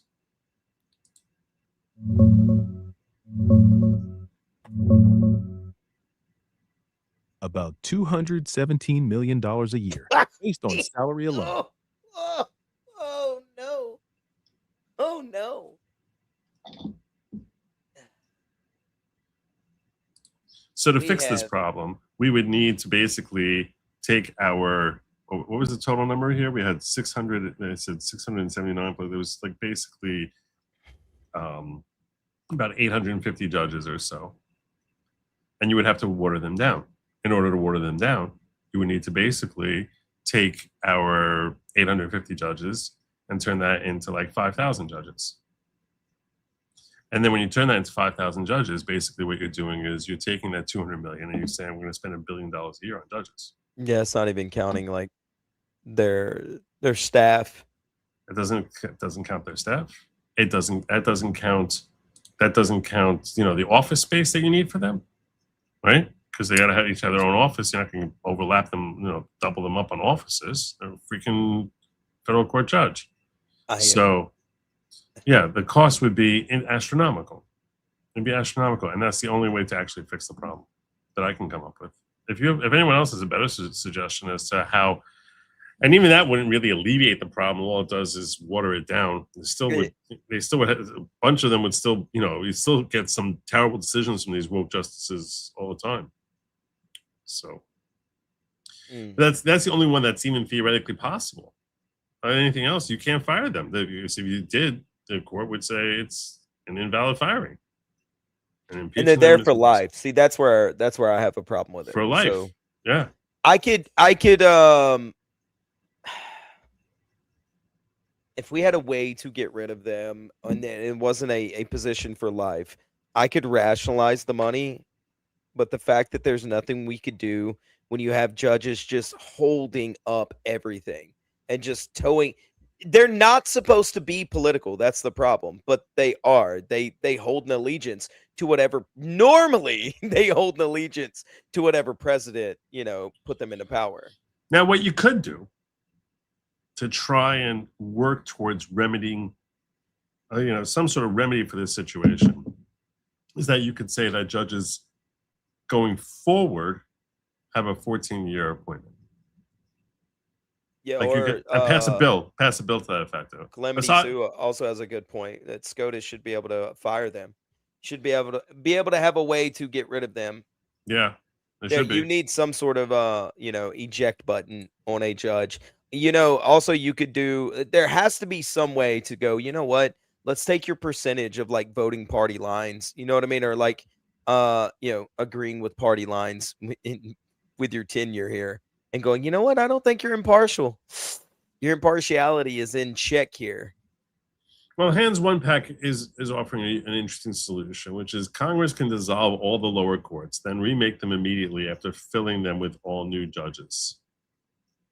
Anything, man. That money, and then knowing that they're there for a lifetime, and then knowing that they even okay. And granted, like, I am a conservative. I'm glad when conservative judges, rule on our behalf. Thank you. That's great. But that's also not. I want my judges to be impartial. Right is right, wrong is wrong. Period. End of story. Mm-hmm. Nothing more, nothing less. And they never have. They never will be. And then the fact that they're allowed to get away with going, you know what? This judge did an oopsie. Let's just give her a $5,000 fine. Horrible. Horrible. It's disgusting. It's horrible. But I do think that, when you remake the new one, it's, yeah, you need to have limits as to how long they're there.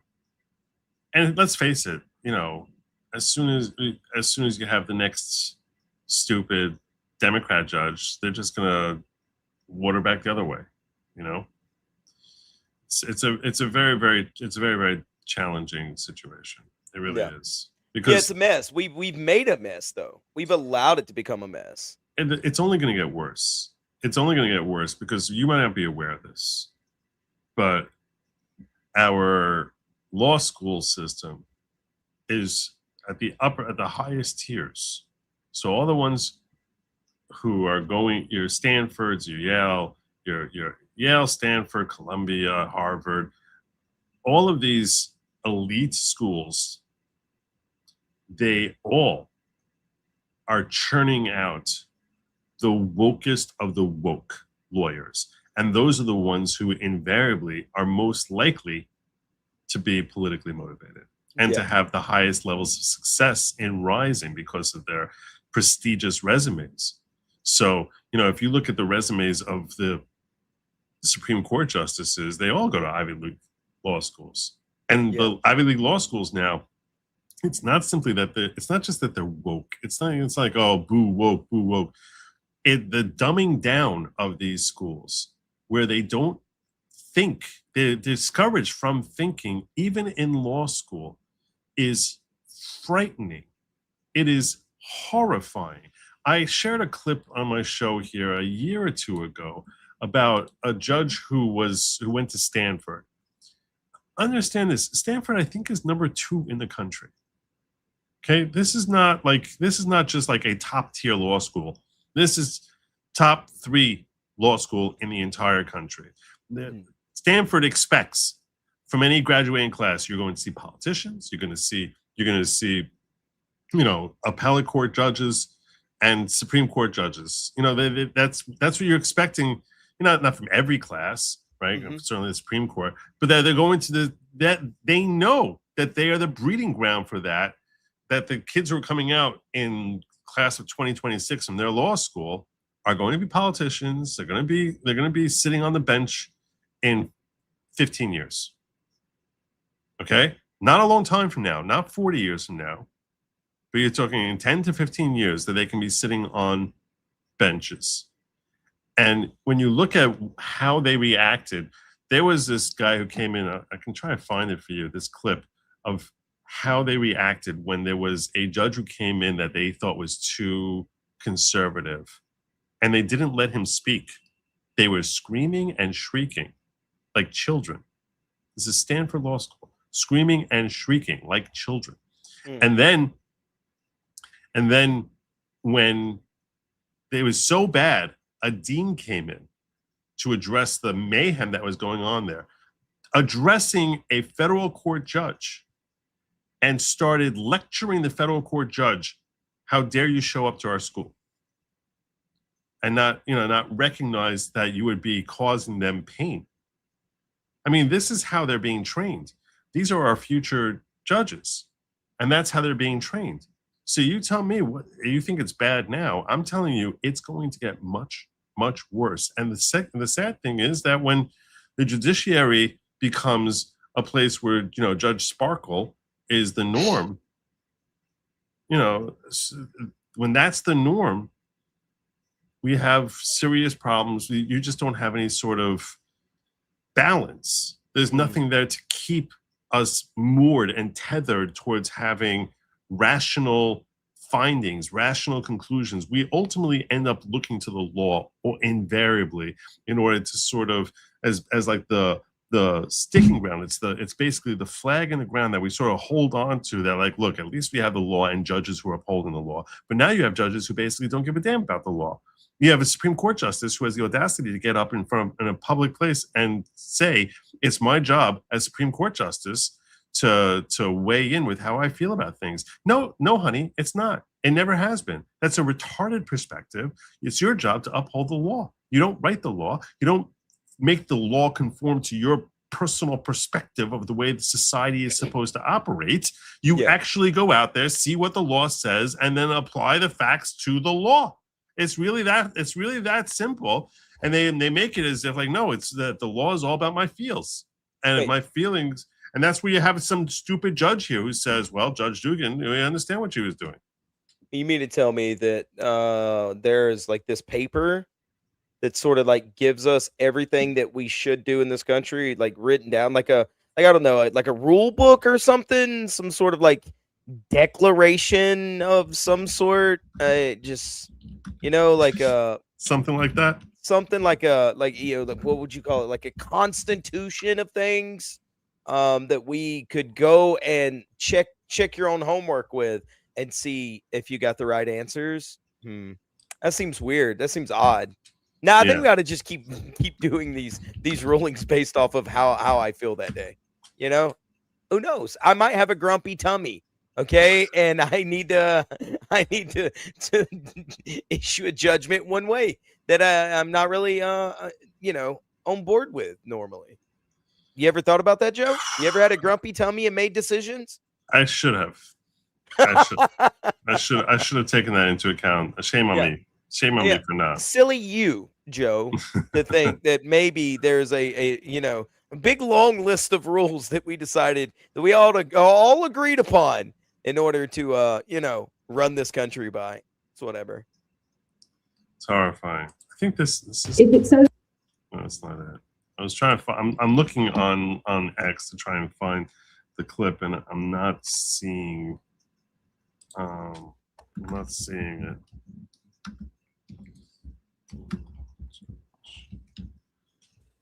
I'm trying to see if I can find it quickly here when I scroll through these different. This is what I'm looking at right here, trying to like scroll through, because I'll see if I see it, I'll recognize it, the clip that I was referencing. But this is all just much more recent stuff rather than something that happened a couple of years ago.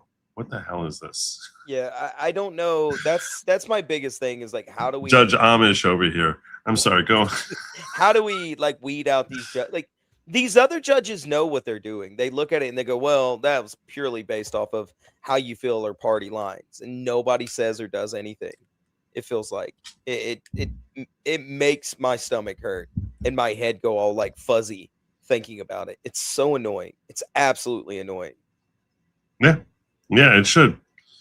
But I don't like depressing you. Then you're complaining afterwards. I come on the show and I get depressed by Joe. Well, it's not you, it's the country, Joe. I don't I'm not mad at the messenger. Nah, that doesn't always seem that way. Does it come off that way? Doesn't come off that way. No. Weird. I've never seen one ad while watching a show for the last 3 years. I like I said, it's a new system. So, and it also could be that you pay. If you pay YouTube, if you're on premium, you don't get it. If you're on premium, you don't get ads, period. So, sorry, Sin Joe couldn't source an ethical Good Logic furry booster seat for the merch store. I tried finding a good furry booster seats. You know what? All right, that's hurtful, Daniel. Thank you, though. Thank you for thinking about me at least. He was. Richard Parker toward the goal. Hopefully we get 4 more and I didn't waste $10. Did you talk about Trump calling off the ceasefire with Iran and independents decide elections? I think they will vote for the SDA peoples. I'll tell you right now, I do think we're going to hit our goal. It seems like we're well on our way. We got 12 and there's still some time. Still another 20 minutes left. I only need 3. So Here was one. Well, when you sent it, we needed 4. This was one. This came in after you. Universities now accept a high percentage of dunce children of donors. One of the advantages of woke is that you can just repeat some talking points. The school can pretend they've educated you. Yep. They can be like, oh, look, they're repeating all the crap we've been feeding them. So we're doing good. We're doing a great job. What's your complaint? I don't think I'm going to find it here. I keep scrolling down, and all the clips I'm seeing here are too new. Maybe if I ask Grok to find it for me, it will. But I just don't have the. I don't. It's not that. Oh, okay. Let me ask Grok real quick. I'm not going to have Grok respond. I'm just going to ask Grok real quick to find it. Grok, do my homework for me. It's not my homework. It's an added bonus feature. Grok, can you produce my show for me? Grok, can you find for me? Why is this not working, Grok? I'm Todd, boss. Grok, can you find for me a clip of when a judge showed up in Stanford and they were all screaming and a dean came in and yelled at the judge? I don't remember what the situation was, but just find me that video clip. Thanks. All right, so while it's spinning its wheels trying to find that, if it finds anything, I'll let you know. But it was March 2023.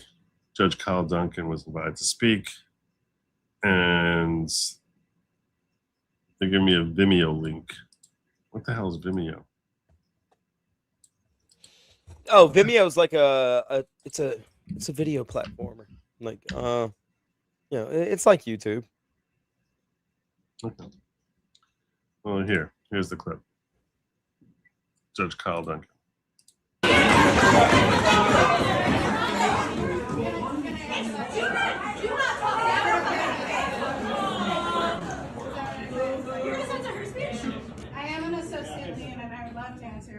Can I? Yeah, and to this room, because you're asking into the room as well. Is that okay?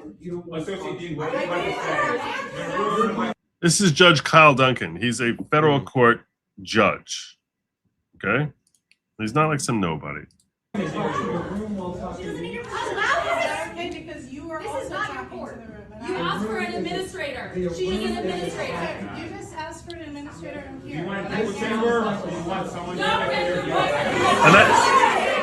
And a major part of the problem with these schools is that they have like 4 administrators for every student they have. Like this is a new thing. That's part of the reason why it costs so much to go to get an education, is because they have such an overstaffing of like, and this is like, you know, the administration, this is like the administrator of like, you know, gender equality. Like this is the dean of gender equality or some stupid thing like that. Gotta love it. Can I say something, Tim? Is that okay? Is that okay? So you've invited me to speak here, and I'm being heckled nonstop. And I'm just asking for an administrator to sign. That's an administrator. Your racism is showing. Wait, what? This is Stanford Law School, #2 school in the country. Your racism is showing. Like it's like your apprentice is showing. What the hell is wrong with these people? Like this is like the immaturity. That's what I'm saying. It's not like there's some sort of like, you know, deep discussions that are rooted in backward philosophies. There's no philosophy. It's just children acting like children and encouraged by their stupid administrators, so that they have way too many of, to continue acting like infants. These are future judges. These are future. I mean, the entitlement of these people is what astonishes me. The brazenness and the arrogance and the disrespect. And this is the kind of stuff I would say on my show, joking with somebody. Like, I mean, this is literally what I would do on my show. Like, your racism is showing. Yeah, excuse me, sir. Your racism is showing. You know, like, and they're screaming. It's like without it being ironic. They mean it. All. Yeah.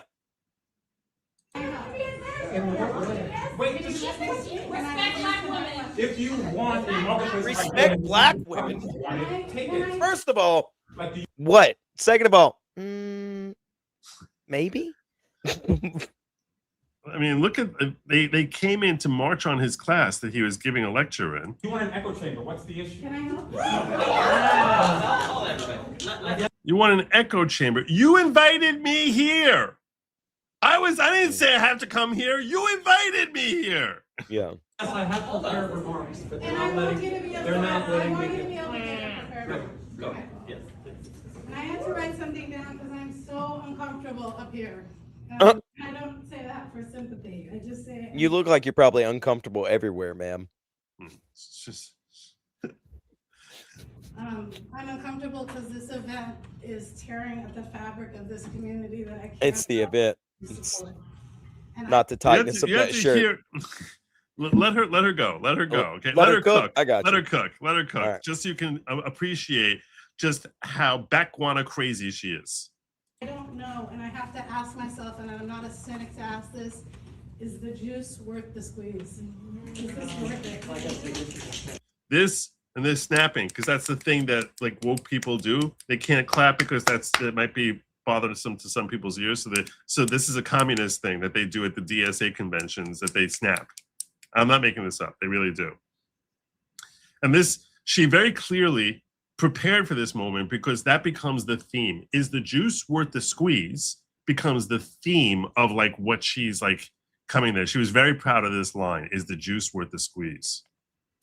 It isn't a setup, but for many people in this law school who work here, who study here, and who live here, your advocacy, your opinions from the bench land as absolute disenfranchisement of their rights and does land. Let me How dare you interrupt this stupid administrator when she's basically trying to humiliate you in front of the entire classroom? I mean, do you see what, like, she's like, no, you can't talk yet. I didn't invite you to talk. I have my soapbox I need to stand on here. It's just like everything about this woman. It's like,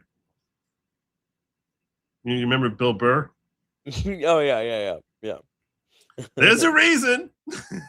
I'm not saying you do it. You can't do it. But don't say there's never a reason. There are reasons.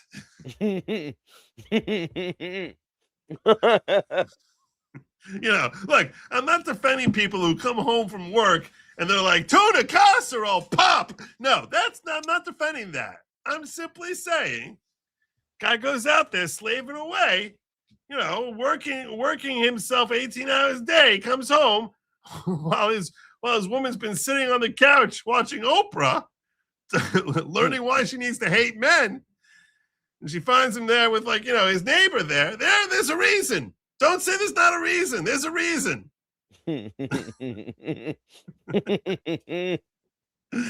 This woman is just a plethora of reasons. I mean, listen to her. She's like, no, you can't talk now. You can't interrupt me. I bet she's a great cook, though, right? There's some redeeming qualities. She's obviously not a vegan.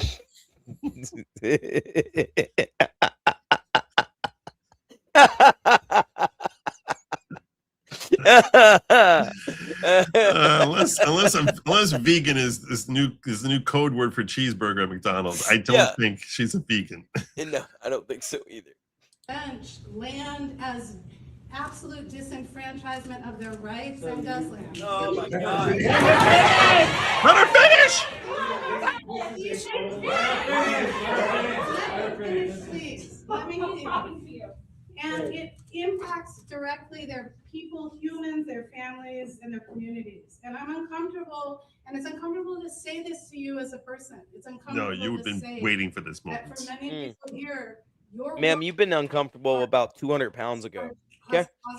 And I know that must be uncomfortable to hear. I gotta grab some water. I'll be right back. Finish your remarks too, Judge Duncan.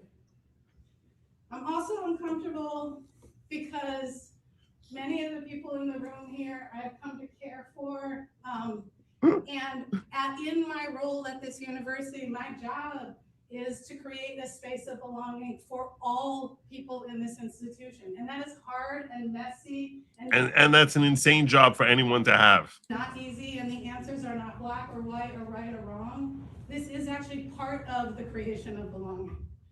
And it doesn't feel comfortable, and it They have a dean who's part of creation of belonging. doesn't always feel safe, but there are always places of safety, and there is always an intention from this administration to make sure you all can be in a place where you feel fully you can be here, learn, grow into the amazing advocates and lawyers and leaders that you're going to be. I'm also uncomfortable because it is my job to say you are invited into this space. You are absolutely welcome in this space that people learn and again, live. I really do wholeheartedly welcome you because me and many people in this administration do absolutely believe in free speech. We believe that it is necessary. We believe that the way to address speech that feels abhorrent, that feels harmful, that literally denies the humanity of people, that one way to do that is with more speech and not less, and not to shut you down or censor you or censor the. She thought getting skinny was by providing more food and not less. Ma'am, none of what you're saying is working. And that is a policy and a principle that I think is worthy of defending even in this time. And again, I still ask, is the juice worth the squeeze? You see? Oh my God. Is it worth? He's like, what the F are you talking about? What does that even mean? What does that mean? What the hell are you talking about? Is the juice worth the squeeze? Oh my God. The pain that this causes and the division that it causes. You have something so incredible important to say about Twitter and guns and COVID that is worth this impact on the division of these people who have sat next to each other for years, who are going through what is the battle of law school together so that they can go out into the world and be advocates. And this is the division that's caused. When I say, is the juice worth the squeeze, that's what I'm asking. Is this? All right.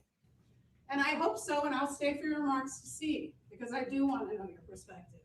You don't want to know their I'm perspective. not, in the business of wanting to either shut down speech, because I do know that if they come for this group today, they will come for the group that I am part of tomorrow. I do believe that, and I understand why people feel like the harm is so great, might need to reconsider those policies. And luckily they're in a school where they can learn the advocacy skills to advocate for those changes. I hope that you have something to share with us that we can learn from. I hope you can learn too. Learn from us. You need to learn from us. And the noise to the people holding these signs. The people who are here to learn, the people who, just like you, absolutely are fighting for, working for freedom, just to be free, to be themselves. That is what they are here for. They are here because they feel harmed, not just by your speech. If it was just words, that would be one thing. You have authority and you have power to make decisions that impact the lives of millions. That's so freaking annoying. That is so effing annoying right there. That's what I'm saying.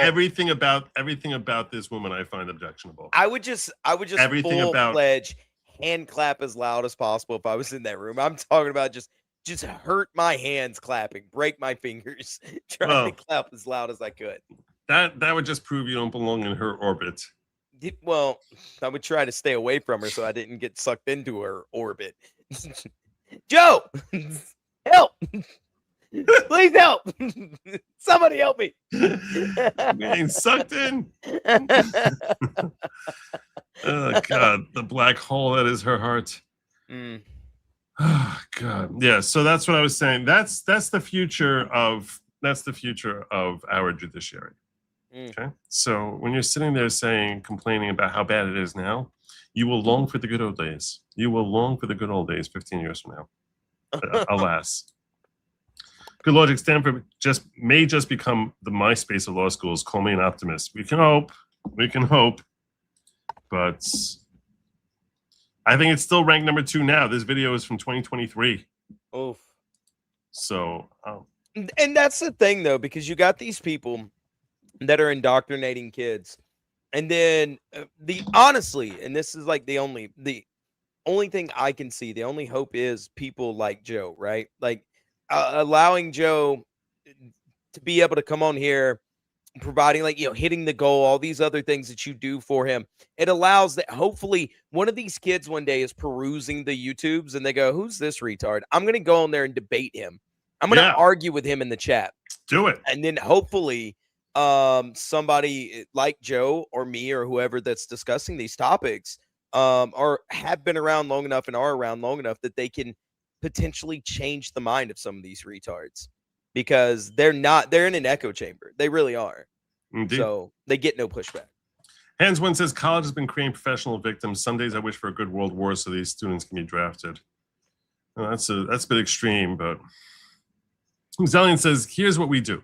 We take all these people, drop them in South Sudan. Let's see how fast they change their minds on everything. Hands One says, if we get a new world war, the students can study the new camp's architecture. Nice. Thank you. Just like you. Yeah. Just like you, studying the new school's architecture. By the way, Uzelian was a $10 rant there, so we only need 14. I think we're like very close to goal right here. I think this we're like this is loud, slow clap to scare off the snowflakes.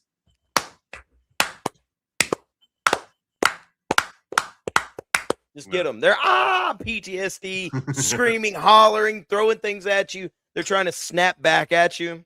So wait, is that goal? Is that one right there? I think we need. 5 minutes away, man. Yeah, we're 3 minutes away. We only need one. I think we're one away actually. But yeah. I'll ask Grok what was. I'm just gonna ask. What is Stanford Law School's current ranking?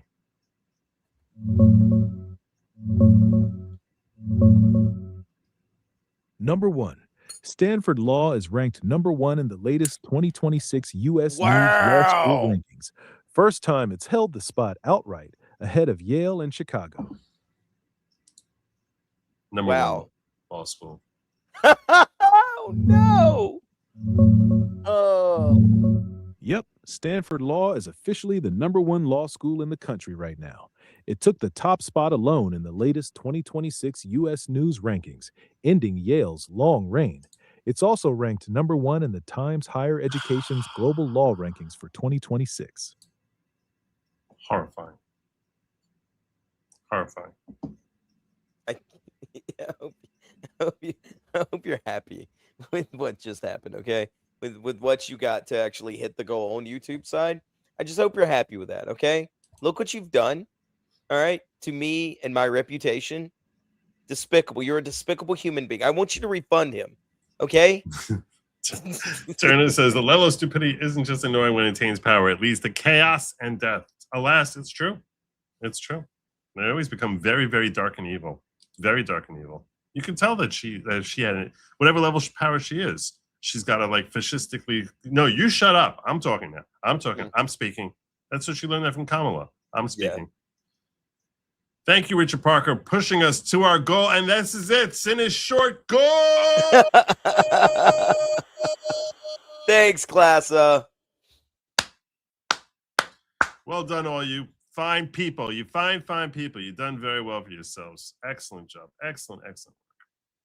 So, just hitting under the wire. Very impressive.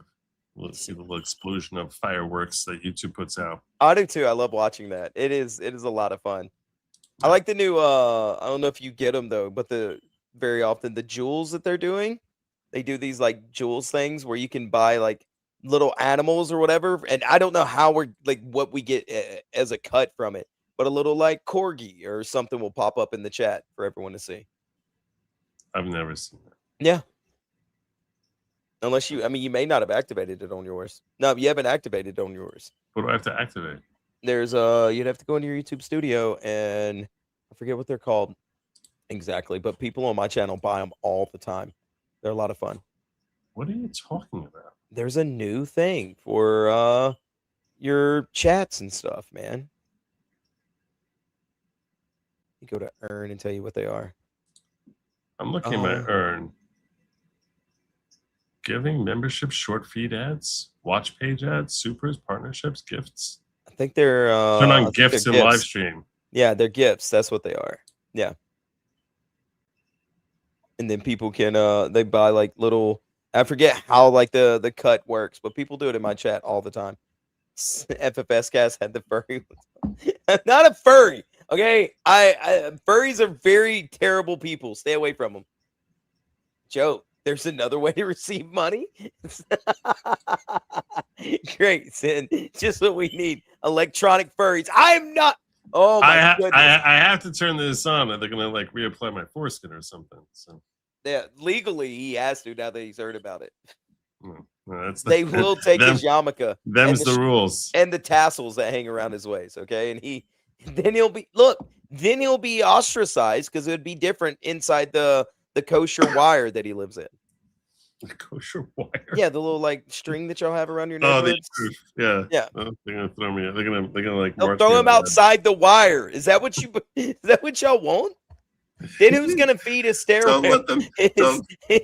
Please, sir. Please, sir. Don't let them throw me out of the wire. Who's gonna feed his goy under the stairs after that? It'll starve to death. Watch out for the goy. I told you that's not how the word is pronounced. It's guy, not Gay. goy. I know. I say it guy. Goy. Gay. All right. Gay. We should talk a little bit about what's going on in Iran. Just The because I know only thing I cared to talk about all day was this, because I was looking at it right before the show started. I was like, well, Joe's obviously going to cover this. That and the Mitch McConnell thing. Those were the two that were like, Yeah. Which one are we going to do? So, where should we go? Where should we start with this? Both of them are very important topics, especially with politics right now. I already covered Mitch McConnell. So with you. So yeah, Iran. Oh, actually, there was a little bit more I had on Mitch McConnell that I didn't cover. Did I go through a time loop? We talked about Mitch McConnell. We started. Yeah, there's literally no news about him. He's just nobody's saying anything. He's just not true. Not true. Oh, well, what's the news? This is an extraordinary development in the ongoing questions surrounding Senator Mitch McConnell's health. Kentucky Governor Andy Beshear has taken the highly unusual step of formally sending a letter to Senator McConnell requesting that he update Kentuckians on his health and ability to continue serving in the United States Senate. Like basically proof of life. Yeah, I read that. I actually did read this on Twitter and I went, yeah, where's give me any sort of thing. It's like, well, because I told her so. Trust me, bro. When a sitting governor publicly asks one of his own state senators to explain whether he's capable of fulfilling his duties, it's a sign that concerns have grown well beyond social media speculation. It's also remarkable that a Democratic governor is the one demanding transparency, while much of Republican leadership has relied on brief public statements rather than providing clear, verifiable information that would settle the questions surrounding McConnell's condition. The August 3rd deadline under Kentucky law rapidly approaching, a date that could affect the process for filling any Senate vacancy, the need for transparency has never been greater. Kentuckians deserve to know whether the senator is able to carry out the responsibilities of the office they elected him to hold. One question also remains unanswered regarding our national security. Where is Elaine Chao, his wife? And why has she been meeting with the CCP as McConnell's in the hospital? I was looking for any information on her. I didn't find any of the CCP stuff, but I was like, what is she doing? She was meeting with the vice. First of all, she was the Secretary of Transportation. Yeah, I remember that in the first administration. She left because of quote unquote January 6th. Yes. Look at you on top of the news. I trolled Mitch for a while, man. I know about this gentleman. Why can't I get this thing open? He's what? So what did Mitch McConnell say to you, Governor? Oh, okay. That's a direct quote.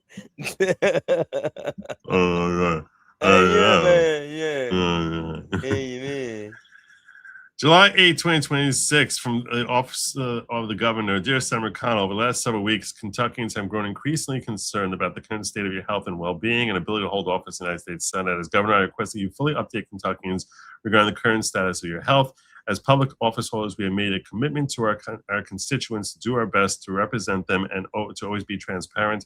I believe this requires clear communication about one's ability to serve. We wish you a safe and speedy recovery. Sincerely, Andy Beshear, Governor.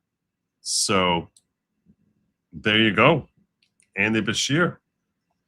This is something the left and right, blue and red, we all want to know what the hell is going on. Frankly, we all speculate that we do know, notwithstanding whatever Scott Jennings wants to say about 20-minute conversations he's having with Mitch McConnell.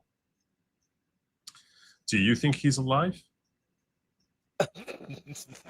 Physically, maybe. Mentally, he hasn't been alive since what? Do you think he's 2023? conscious? Do you think he's No, conscious? no, I don't. I do not think he's conscious at all. I don't at all. Because if he was and he could stream, like he could form a whole sentence, they would be wheeling him out in front of cameras to prove anything. If they would at least put him on a phone call, something. You know what I'm saying? Mm-hmm. Like some sort of phone call. But yeah, I don't believe for a second. I don't believe for a second that this guy has been conscious in the last several weeks. I don't believe Scott Jennings. I don't believe in I don't think the he's other been idiots. conscious since June 14th when he first went in the hospital. I really don't. No, I know. I'm with you, and I feel the same. He's 84 years old. We saw the immense decline that he's had over the last several years, and where he literally will be standing there even when he was conscious, and all of a sudden just start doing the Joe Biden, like, where am I? What am I doing? You know, what time is Bocce? What time is Judge Wapner type of, like, you know, lead me to the lazy boy chairs and put the TV on, and someone else better control the remote. That's basically how he looks when he was conscious. Then the guy has some sort of episode, goes unconscious, has to be cardiac arrest, unconscious, taken to some hospital, allegedly. And if he's breathing, which I'm not positive he is, because I think I can very well see that in the second week of August, all of a sudden they'll be like, you know, they'll still tell us Mitch McConnell passed last night. And, you know, or, you know, and his family is, everyone knows how private he is, which I don't know, but they'll claim that everyone knows how private he is. And that's why there's no farewell, and he's going to be cremated, and then 3 days later we'll have his ashes in an urn, and it'll have been sitting on Chow's mantle for like a month. When can we unleash the urn? I don't think he's alive. I mean, if I don't think he has any sort of brain function. I think that it might be that they're pumping his chest for him, and you know, and he's basically, but I don't believe any of these people who claim that they're talking to him. Frankly, Scott Jennings disappoints me by trying to sell that to me. Yeah, I mean, the only thing is, so I mean, the political strategy is, you know, I can't think of a major reason why, other than to just hold up Trump, because Mitch has been against Trump. He's been a never Trumper since the beginning. He's always like publicly been like, you know, public facing for Trump, but he has kneecapped him since 2016. He has held up money. He has, you know, gone against him on almost every single thing. So the only thing they're doing right now is releasing just enough information to reassure the Mitch McConnell diehards. That's it. That's all they're doing. Yeah. So, Hands One Pack says people who deny they are furries are 100% furries. No, see, that's reverse psychology right there that you're trying to do. Okay? What's a furry? A furry is those guys that wear like fur suits. You know, they pretend they're like a fox or a dog or, you know, some other sort of furry animal. Why? I have no clue. They are the weirdest people. You mean for Halloween? No. 365 days a year they pretend they're animals. And they pay tremendous amounts of money for their costumes that they wear. Really? They are the weirdest group of people I've ever met in my entire life. Where do you meet these people? I used to do security at like comic conventions, and the furries would show up there. Okay. Mm-hmm. And some of them, most of them, stay in character the entire time. So a dog can't actually talk. They don't talk. They just stand there silently. Yeah, it's seriously it's the weirdest thing. I think I've only ever talked to one furry and his girlfriend. The rest of them never said anything when I worked conventions. It's weird, man. They're odd people. Don't do it. Don't even look into it. It is an odd world you do not even want to know about. So are you a fox furry? Sin? I'm not a oh man. This rumor is going to I'm gonna throw something. I have nothing in front of me that no, like I would you would be you get to pick whatever basically your spirit animal is, Joe. You could be a bear, you could be a fox, you can be a wolf. Stop Googling it. What are you Googling it for? I'm trying to find the. No, there's no reason to do it. If you want to know what I'm actually doing, I'm setting up our next series of stories. Yes, I get. Finn is clearly a corgi furry. Somebody says. Somebody says, Joe, don't go down that road. It's not. Sin is a furry squirrel. Okay. All right, Log Cabin. All right. Yeah, Fursona. That's it. Somebody said it. Some of them do use litter boxes, Joe. Hey, just stop. Stop. I'm reading your chat. That's your people. That's not me. Just stop. That's your cult. It's not a cult. It's All right. U.S. launches powerful strikes on Iran after attacks on ships in the Hormuz. U.S. forces launched a series of what the military described as powerful strikes against Iran early Wednesday after Tehran attacked 3 commercial vessels transiting the Strait of Hormuz, with U.S. Central Command declaring the Islamic Republic's actions amounted to a clear violation of the ceasefire. CENTCOM said the strikes were intended to impose heavy costs on Iran for targeting civilian crude commercial shipping in an international waterway, describing the attacks as unwarranted and dangerous. The operation came as Washington and Tehran were implementing a memorandum of understanding aiming at ending months of regional conflict and restoring safe navigation through the strategic waterway. The escalation followed a series of Iranian attacks on commercial vessels transiting the Strait of Hormuz over Monday and Tuesday, including a Qatari liquefied natural gas tanker and a Saudi tanker, prompting condemnations from Gulf states, the reimposition of U.S. sanctions on Iranian oil exports, and raising new questions about the future of the agreement. This was yesterday, or July 7th. As a U.S. official told Axios, the strikes targeted Iranian air defense systems, coastal surveillance systems, surface-to-air missile batteries, anti-ship cruise missile sites, drone launch sites, and port facilities. Iranian state media reported explosions in Bandar Abbas, Sirik, and on Qasem Island.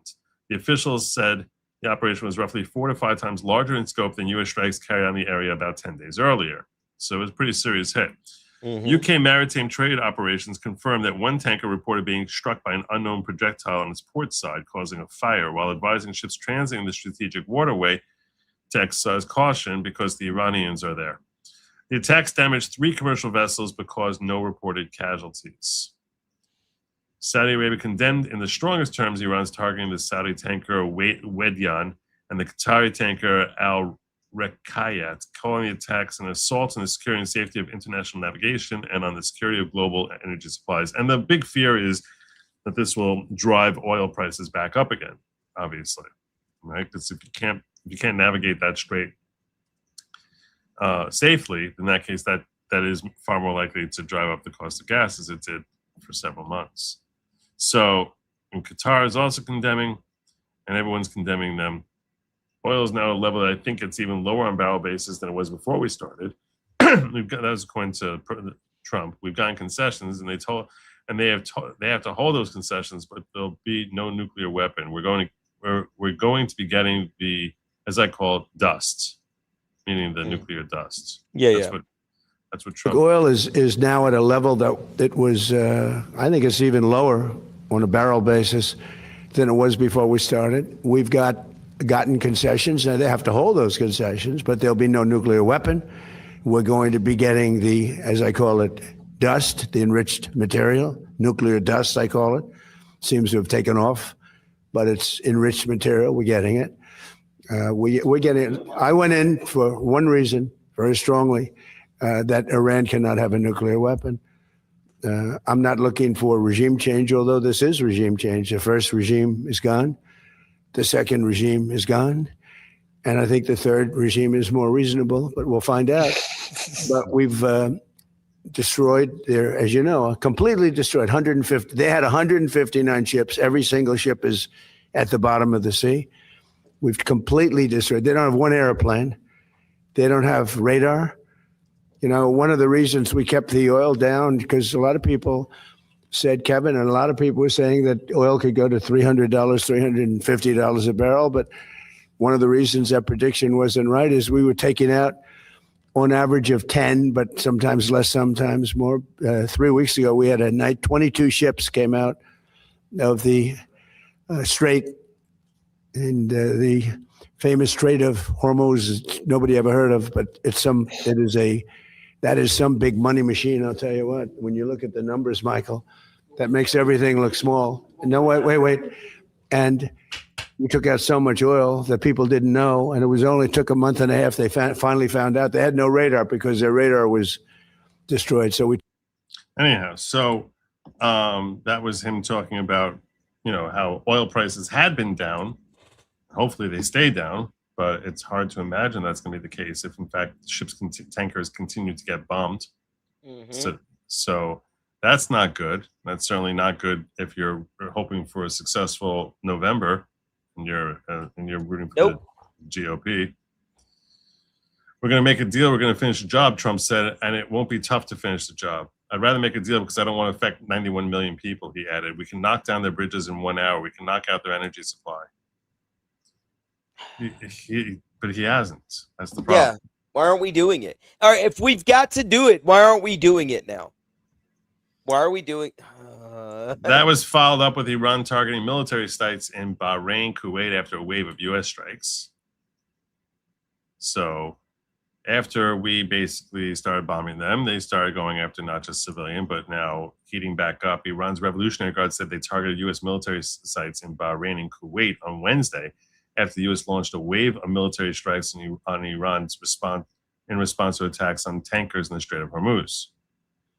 In the latest blow to a fragile ceasefire agreement, the Islamic Revolutionary Guard Corps said it carried out a joint missile and drone operation against key U.S. military sites in Bandar Salman, Bahrain's 5th Naval District, and Ali Al Salam Air Base in Kuwait, and shot down a U.S. MQ-9 drone attempting to interfere in the operation. Air raid sirens sounded in Bahrain and Kuwait. Officials said the Kuwaiti army said air defenses were confronting hostile missile and drone attacks.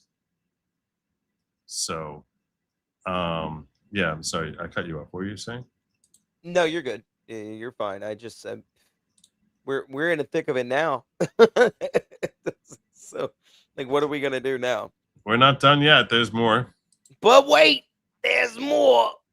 U.S. forces launched strikes Tuesday against Iran to retaliate for the regime's attacks. That was on July 7th. That wasn't the one I wanted. This is the one I wanted. This is from today. U.S. military has launched a series of powerful strikes against Iran after commercial ships were struck. U.S. strikes were response. This we got also. This wasn't what I wanted. That's why I was trying to organize the order here before.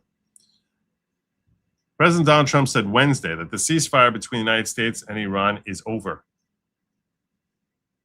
following a new round of military strikes and escalating tensions between the two countries. Trump made the remarks alongside NATO Secretary General Mark Rutte during the NATO summit in Ankara, Turkey. I think it's over. I don't want to deal with them anymore, he said. They're scum. They're sick people.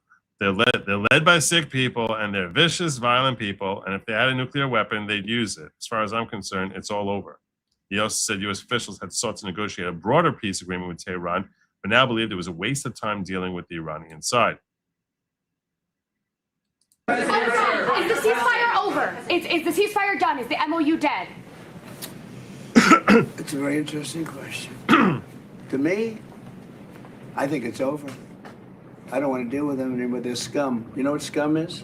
They're scum. They're sick people. They're led by sick people. And they're vicious, violent people. And if they had a nuclear weapon, they'd use it. As far as I'm concerned, it's over. I'll speak to our negotiators. They want to negotiate. They're good people. Steve Witkoff, Jared Kushner. But they have to come back to me. As far as I'm concerned, it's just a waste of time dealing with them. They're liars. We make a deal. And if I make a deal with him, we have a deal. And he goes out, he talks. We make a deal. Everyone's agreed. No nuclear weapon.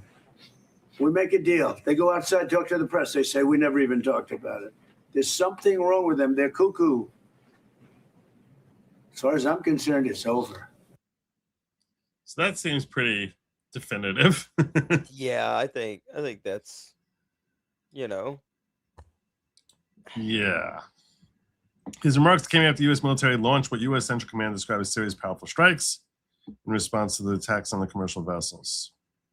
So Yeah, and then finally, Trump says U.S. to hit Iran again tonight. We're going to hit them hard tonight. There's not a thing they can do about it. He was saying with Zelensky when he said this. We're going to hit them hard tonight, Trump said later, adding they deserve it. This was last night. Or I'm not sure. I'm not sure if he means like, but he said it this morning. So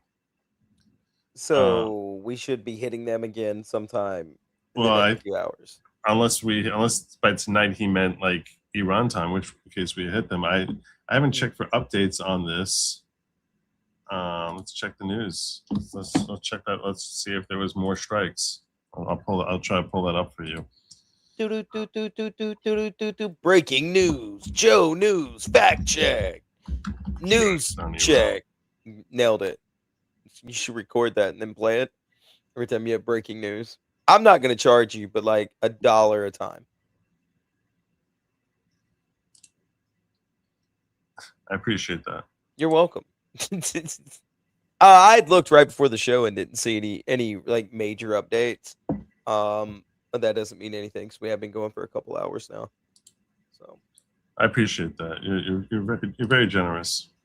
Well, you know, I got to make a buck, man, here and there. I don't want to use my friends, you know. But it'd be great.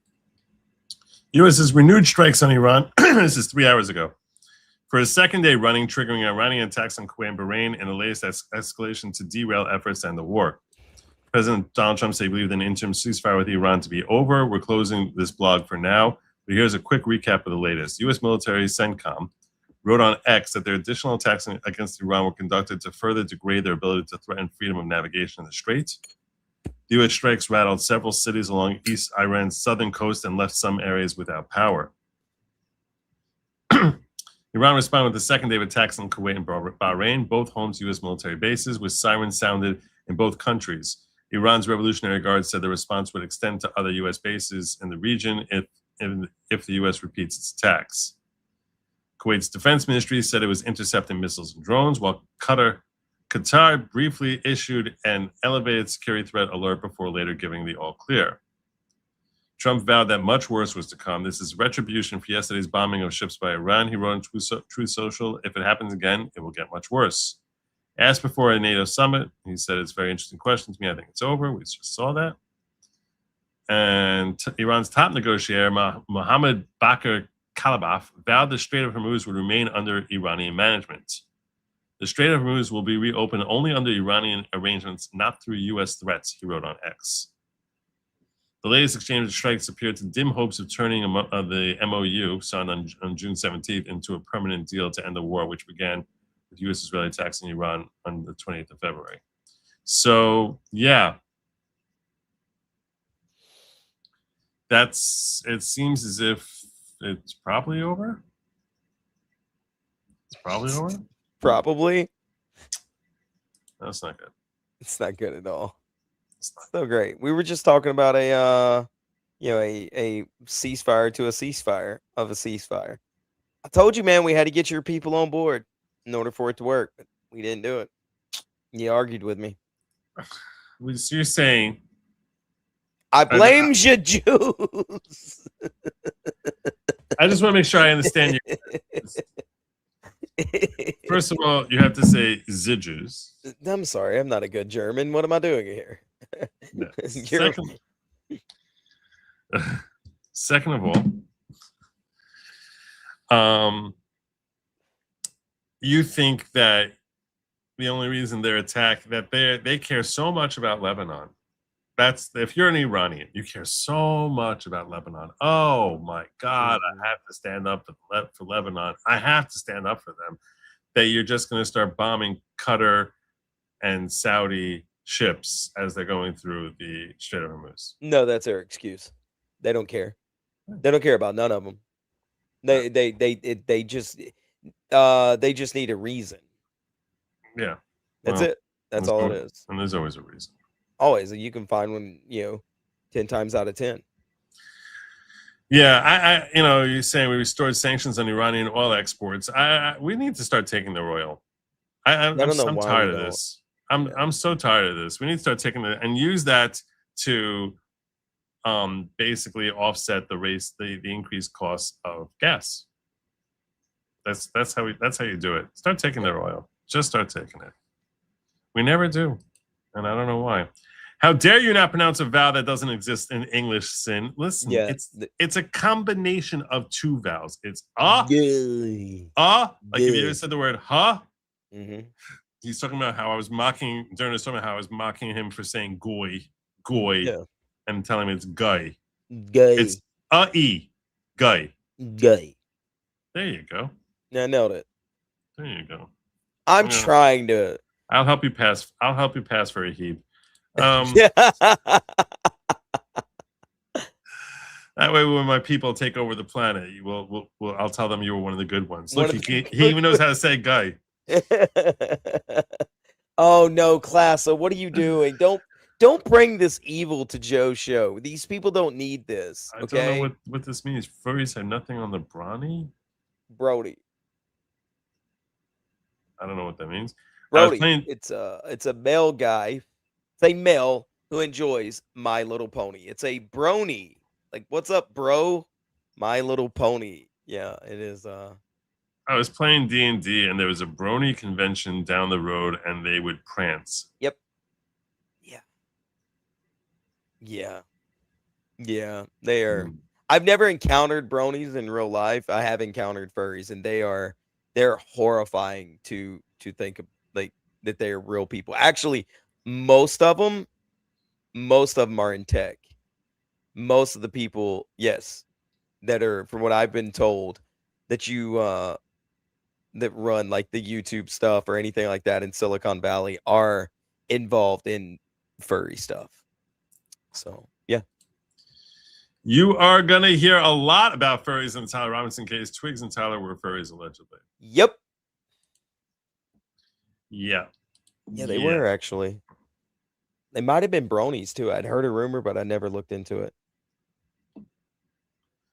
Ozelian says, we need to finish Operation Praying Mantis. Watch this after the show, Joe. Let me pop this out so I can see it. 2 oil rigs. Oh, fat electrician. You can always get me on that. That dude's awesome. He's great. All right. Well, should we open the phone lines or manifesto? Because I said we're going to do one or the other. Oh, man. I mean, that's up to you, Joe. I feel like you haven't spoken to people in a long time. I feel like people miss you. It's been a couple months. Actually, I think it's been a month since we did it. So I am going to open the phone lines up. If you have questions for Sin, my name is Sin. You can call me Sin. Yeah, right. you can I call me forgot that, Joe. I renamed him and my phone is nobody. So it was funny. Wait, who is this? Who do you think it is? Who's the only person? Like, Joe, how short term is your memory? Come on, man. It's not as short term as your memory. So all right. Yeah. If you want to call in here and ask me a question, ask Sin, whether he needs a stepladder to reach his kitchen table. I don't at all. Okay. All right. You don't have to ask that question because I don't even have whatever it is, how he manages life in a world surrounded by fully grown people. You're being a real bigger right now, just so you know. The number to call in is 972-454-0703. You're going to see a banner in a moment. It's also going to remind you to like and subscribe. That's the banner. It tells you the number to call in is 972-454-0703. When you call in here, you will not be able to hear Sin. You're welcome. Sin will hear you. Yeah. He will sometimes talk. That was quick. He will sometimes talk. Call from. This is Thad the Man. To accept, press 1. To send a voicemail. All right. And Sin will not be able to hear folks like Thad the Man. I'm sorry, Sin will hear them, but Thad will not hear Sin. No, not at all. So I will have to. Great. So you're welcome, Thad.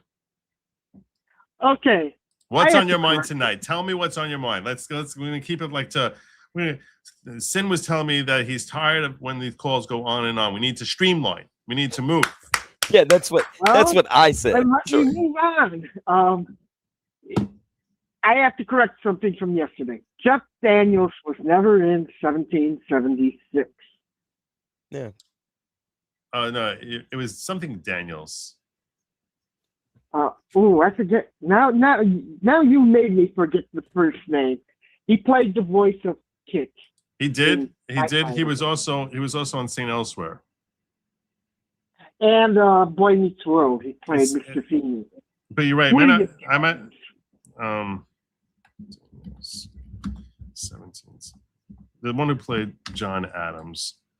It was William Daniels. William Daniels was his name. He's still alive. Oh my God. Yes. And you can find YouTube interviews about playing John Adams by him. Wow. Also, yesterday I found the most interesting thing. I found he's 100 years old. Wow. He was born 1927, so he's 99. I'm sorry. Go ahead. Yes. I found a recording of the play version of 1776 online. Oh, cool. Cool. But there's hope for that law school thing. What you didn't tell is that dean, she got put on administrative leave and she later resigned. Really? For that incident? For that incident. Oh, okay. So in that case, I feel better about them getting a #1 spot. Because I feel better about that. Because maybe that's part of like, hey, look, we're not going to put up with someone being like such a tard. Because that woman, oh my God. What was her name? I don't remember. Now I gotta look into this more. But you just cheered Sin up. He's sitting here. You should see him on screen right now. He's grinning ear to ear. Well, let me cheer him up some more. Okay. Have you ever watched one of Charlie Kirk's addresses on campus? Mm-hmm. Okay. Yeah. You have? Mm-hmm. Have I ever? Sin is saying yes. Yeah. He's probably have you? I've ever watched him on. I've seen clips. I've never seen a full thing of him on campus. Wow. Fake like a 20-minute thing. Yeah, I've seen that. What? They may be trying to teach the students, but the students aren't buying it. The majority of the students are not buying it. Okay. Well, I hope you're right. You're gonna see. Okay, so who's going to be coming to a Charlie Kirk thing? It's going to be the furthest right ones and a handful of folks who are coming to yell at him.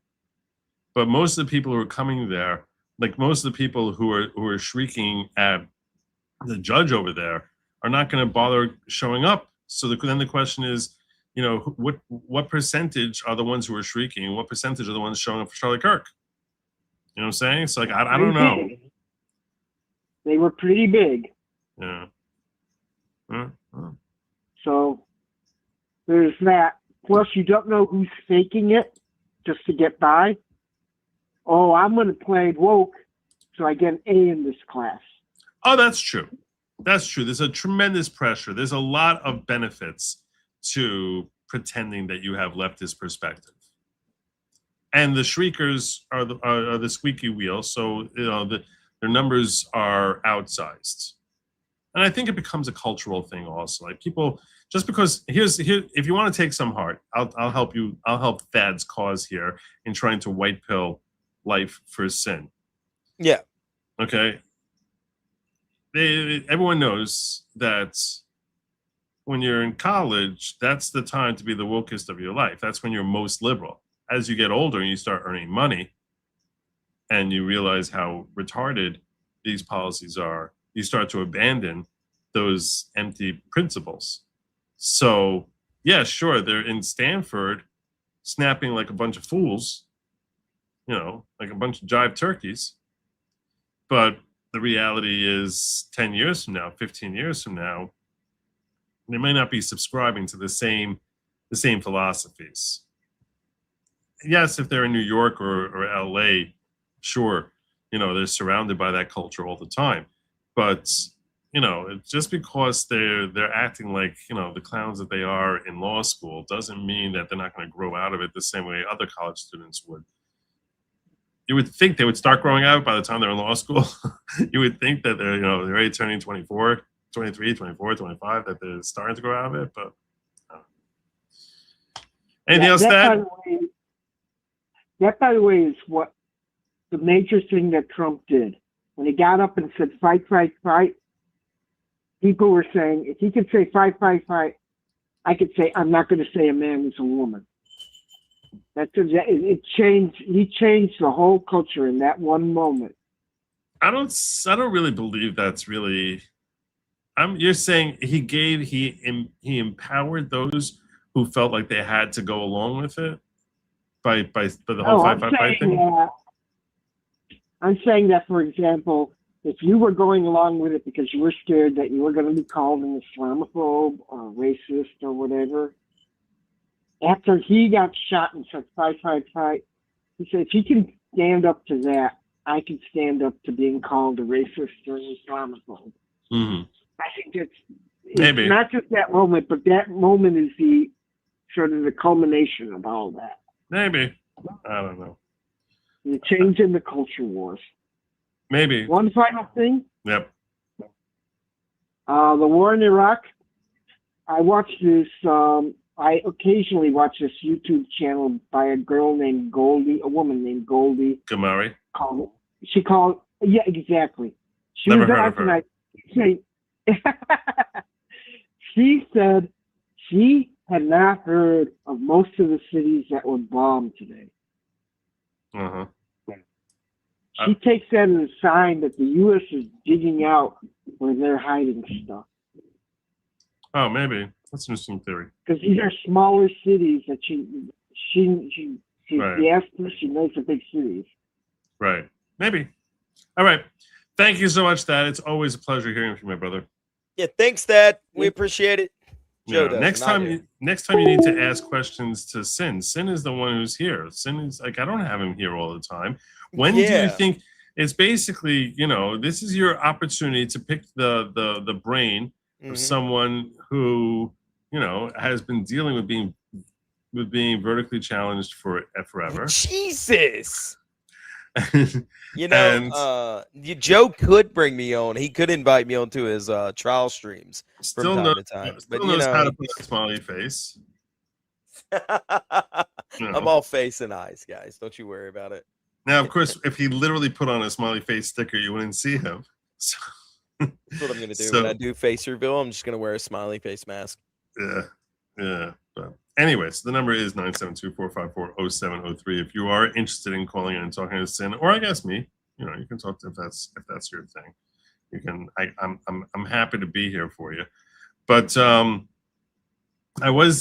we were talking. He was talking about how that woman was let go. Now I gotta ask Grok that question. We have to find that out from Grok. Grok, produce Joe's show right quick. Can you do that for me, please? Thank you. Thanks, Grok. That's good looking out. So mean. Why are you gonna ask me physics or statistic questions? Don't pick Sin's brain. He needs Karen. He needs all he has. Karen. Hi, Karen. Hello, Mr. Newman. Karen Manning from Germany. Yes. How are you? Pretty good. It's hot, you know, same old, same old. Is good? Hot. Yes, they're good. Yeah. Sehr good. Yes. Okay. Okay, so I have a question, out of the ordinary. But the sooner you watch the World Cup. Have you been? Let me ask Sin. Sin, have you been watching the World Cup? I watched some of it. I didn't get to watch as much as I want. I watched more Wimbledon this week. He's watched some of it. Mm-hmm. I lost some of my interest. I was watching it pretty avidly. Yeah. Lost a lot of my interest when USA lost. Yeah. Oh, I'm sorry. Yeah, that was a real rain on the parade. I didn't think. No, you did very well. I have to admit that. My 4 respect goals to goes out Belgium. for you. I don't know. 4 goals to Belgium. I think the whole Balogun situation really sort of upset the apple cart. Like it was just we were in a weird place. That's what I'm assuming. But yeah. No, I was following it. Do you like Germany's chances? We out. See, we gone. when were you bounced? Oh my God, too early. We are so pissed off about the whole thing. Wait, you didn't make it to the final 48? No. What's the final? Sorry, the final 32. Wow. What happened? We just could not get it together. This team was so not cohesive. It was terrible. I'm going to tell you this. I was watching today. If you're not following World Cup, I'll tell you right now. It's the once every 4 years to get a little in soccer is awesome. Argentina, which has Messi on it, who's considered by many to be the greatest player who ever lived. Yeah. This game is so friggin' rigged. It is so freaking rigged. These refs are crooked. It was disgusting. They played Egypt yesterday. Okay, they played Egypt, and when they were playing Egypt, to everyone's shock and utter surprise, in the first 10 minutes, Egypt scores a goal to take a 1-0 lead. And 10 minutes later, they score another goal. Yes. And that goal was disallowed because the guy who they basically had rushed the ball from their own end of the pitch all the way up like the 900 yards that the stupid soccer field is, and they marched. The guy ran it all up there and maneuvered around 7 different players, and then dumped it off someone else who drilled it home. And the referee said that before he started that 900-yard march, that there was some sort of tiny little foul that was a continuation of the start of the whole thing, which is because it was not a continuation, and that's a basis to disallow the goal. This was crap. It was a lie. It was stupid, but they were terrified to see Argentina go down 2-0 in the first half hour of the match. So basically they were like, no, that goal doesn't count. That goal doesn't count. So then 20 minutes later, Egypt scores another goal. And this time there was no way for them to knock it off because it was just because the angle, the way things came around, they couldn't make up some stupid offsides or some other stupid foul. So basically they went up 2-0 and they held on to that for like a good 70 out of the 90 minutes. And then Argentina broke through. And once they did, they just kept scoring. And it was an awesome game. I was sitting on the edge of my chair. Yeah, because the idea of Egypt knocking off Argentina is kind of like the idea of it's kind of like the idea of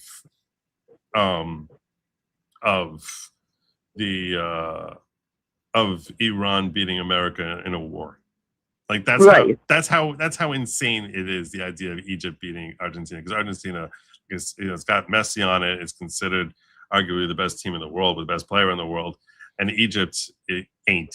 So yeah, it was they put up a good fight, and I was pulling for Egypt. You can imagine a little Jewish kid rooting for Egypt, but I was like, you rooting for Egypt? Really? I was rooting for Egypt. I really was. I was like, this is like an underdog type of thing.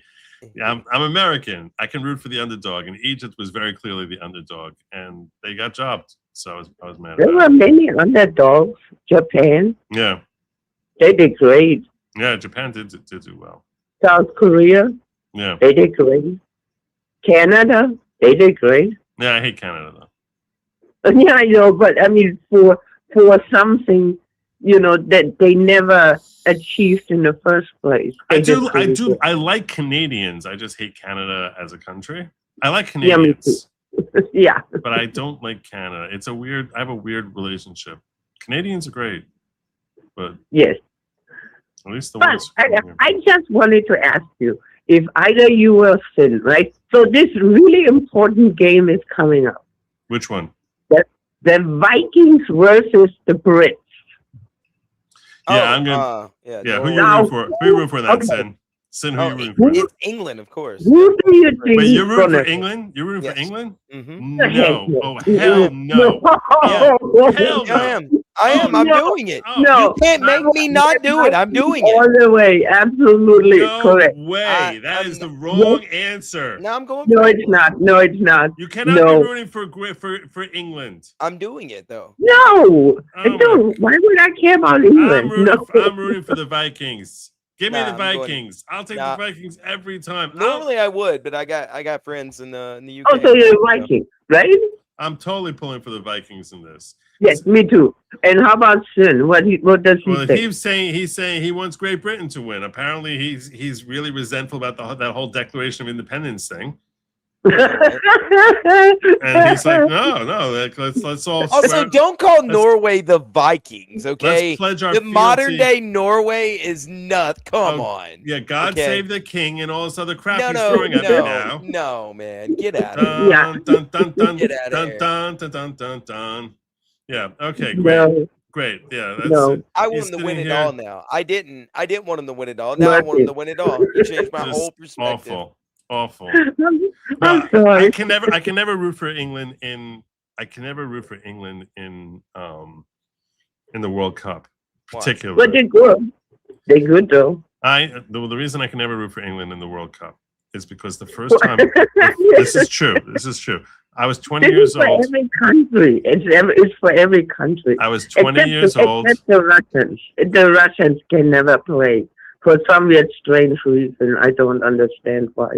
All right, Karen, can you let a Jew get a word in edgewise? So I was 20. I was 20 years old, and the first time I was watching the World Cup. Okay. Which doesn't make sense to me as I'm thinking about it. It was 1990, and I don't understand how that happens because I guess it should be 24 years ago or 28 years ago, and it's 26 years ago. But somehow they must have had some sort of thing where they changed the World Cup.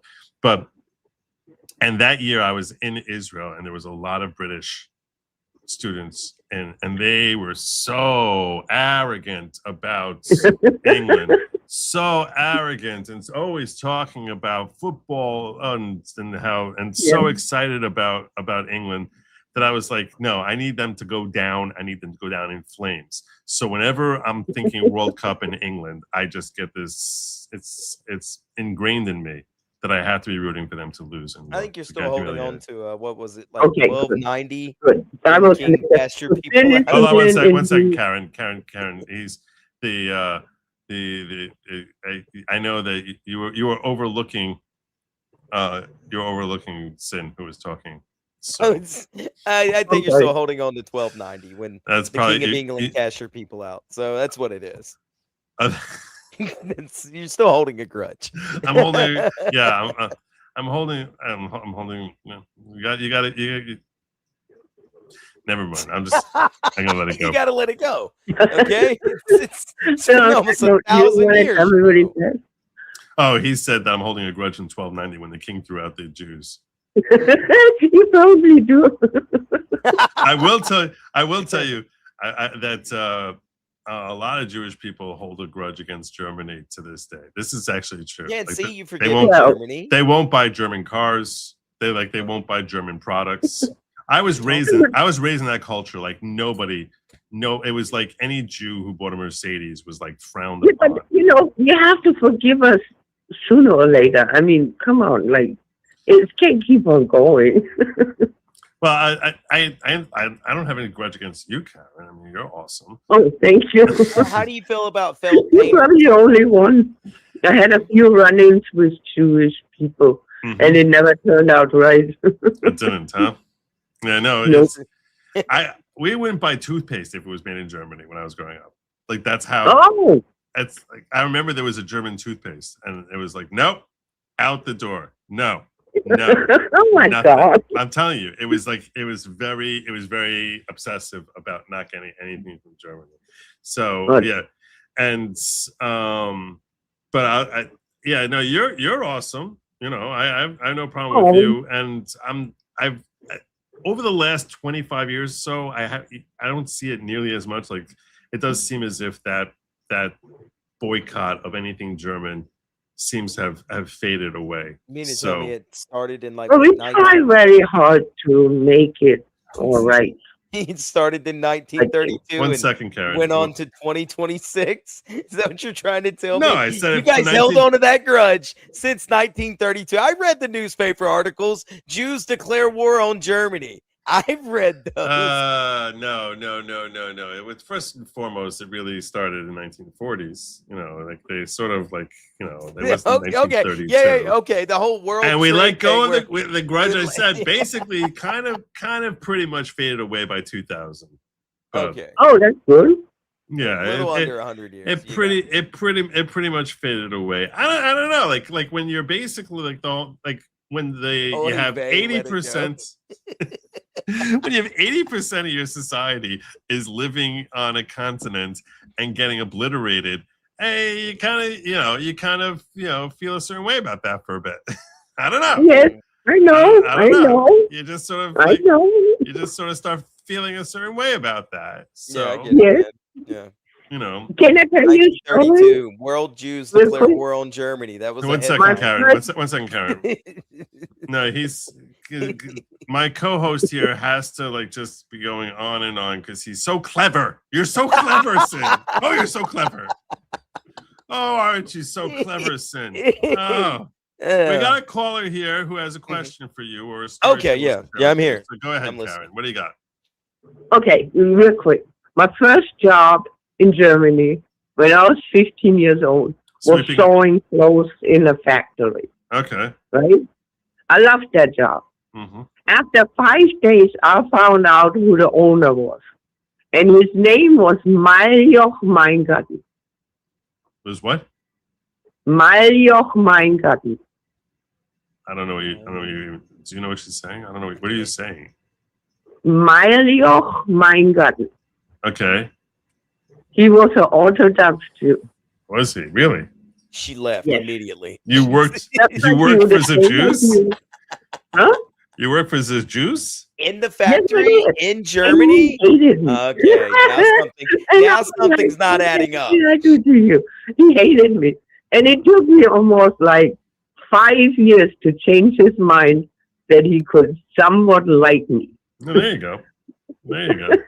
There's a timeline for me like anyway, you, Joe. Another thing, I don't know if you heard that one, but they can't. Do you know that the son of Khomeini is missing since over 4 months? Yeah, they instilled him as the replacement for Khomeini, and the joke is that they got a piece of cardboard and basically are claiming that he's still alive. Yeah, they did. Yeah, no one knows if he's still alive or anything like that, or who's running the show there. But, you don't think he's oh, I don't know. He's dead? I have no idea. I never heard of him before this war even started. So, like, I mean, to start speculating about whether he's alive or dead, who the heck knows? So, well, it would make a difference. In what way? Well, then if he is dead, then they have no leader. Well, someone, whenever there's a vacuum of power, someone steps up in there and assumes the role, you know? So. Well, I mean, the son didn't even show up at the funeral, so that's weird. Yeah, everyone's talking about that today. They had the funeral for Khomeini, and the son didn't even pop in there. Yeah, would you know? All right. Thank you. Thank you, Karen. Yes. Thank you, Karen. She's lovely. I mean, what you did to her people is crazy. I just can't believe what I y'all did declared war on them in 1932. Yes. You know? Right. Why would you do that? I was really thinking about this pretty recently that I thought it was like we believe that God like sort of punishes like eye for an eye type of thing. Okay. Yeah. Like it's like just desserts. Like the whole Adolf thing was about the purity of the blood of the Aryans and like and the superiority of the German race and that whole thing. And you go into Germany today, and like the whole 1,000-year Reich and like, you know, the Aryan blood superiority. You go to Germany today and it's like you basically think you're in the Middle East. Yeah, it's a Like, real problem. Yeah. You imagine how they're all turning in their graves? They Yeah, got the of course idea they as to are. like as to like how Muslified Germany has become. So to me, that's yeah. like that's like the best retribution for You Germany. think that's the retribution for it? completely muddying that argument. Jesus, Joe. That is okay. Your pure Lord. Aryan blood. I'm just saying. I think that's. I don't know how much intermarriage is happening there, but I don't think a lot of like by choice intermarrying is happening. I think there's a lot of other things that are happening that there's a lot of there's no Platnering choice going in. on. Yeah. There's a lot of Platnering going on. Yeah. Okay. There's a lot of roaming gangs, I believe, is what's always in the news over there. So yeah, Abdul El Graham. yeah.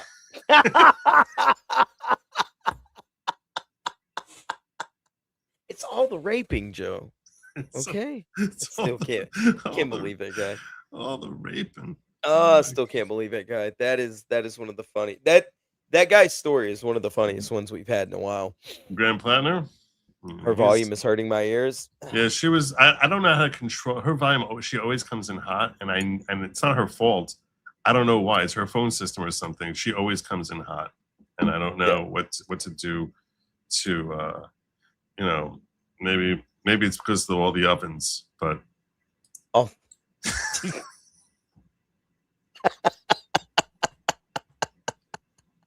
It's, you know, that's good. Yeah. You never heard one of those you know, you sit beside those ovens for so long not wearing ear protection, you know, eventually you have to talk louder because you have, you know, you're hard of hearing. Maybe that's one of those things. She comes in very hot every time, and I love when she calls because she always has like some crazy news story for me. I was actually going to ask her something I completely forgot, because one of the first times she ever called and had a conversation with us, I believe, was about her daughter. Remember? It was like parenting advice, and I was going to ask her how that was going, and I forgot because we started. Yeah, I started making Jew jokes. You know how I am with a good Jew joke. I'm like a dog with a bone. You cannot let it go. You can't let it go. I can't let it go. Once I have one, I've got to, you know, keep putting them out there. No. Well, anyway, I was looking up here because Thad the Man came in and he was talking about how that woman was let go. Right? Yeah. That's what he was claiming. So I'm trying to see if I can find out any news about that? Is that what you're looking for? I'll ask Grok. Grok, could you produce my show for me, please? Thank you. Don't use the same joke twice. It's 3 times. It's the rule of 3s. Now I can't use it no more. Oh, thank God. Hey, Grok, the woman who was the administrator who was yelling at Judge Kyle Duncan in Stanford, what was her name? Got to keep letting them Jew jokes cook, Bats. I see you in the chat. Syrian Steinbach. She was Stanford Law's Associate Dean for Diversity, Equity, and Inclusion. I told you I wasn't making that up. Is she still working at Stanford Law?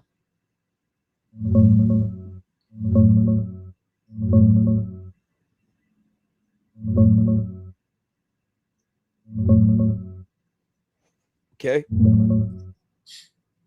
All right. No, she left Stanford Law School back in 2023. She's now working as a consultant, self-employed. All right. Self-employed consultant. But she's raking in the dough.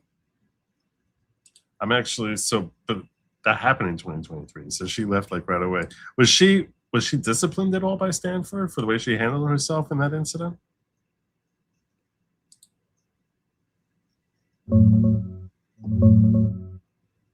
She was placed on leave right after and resigned from Stanford in July 2023.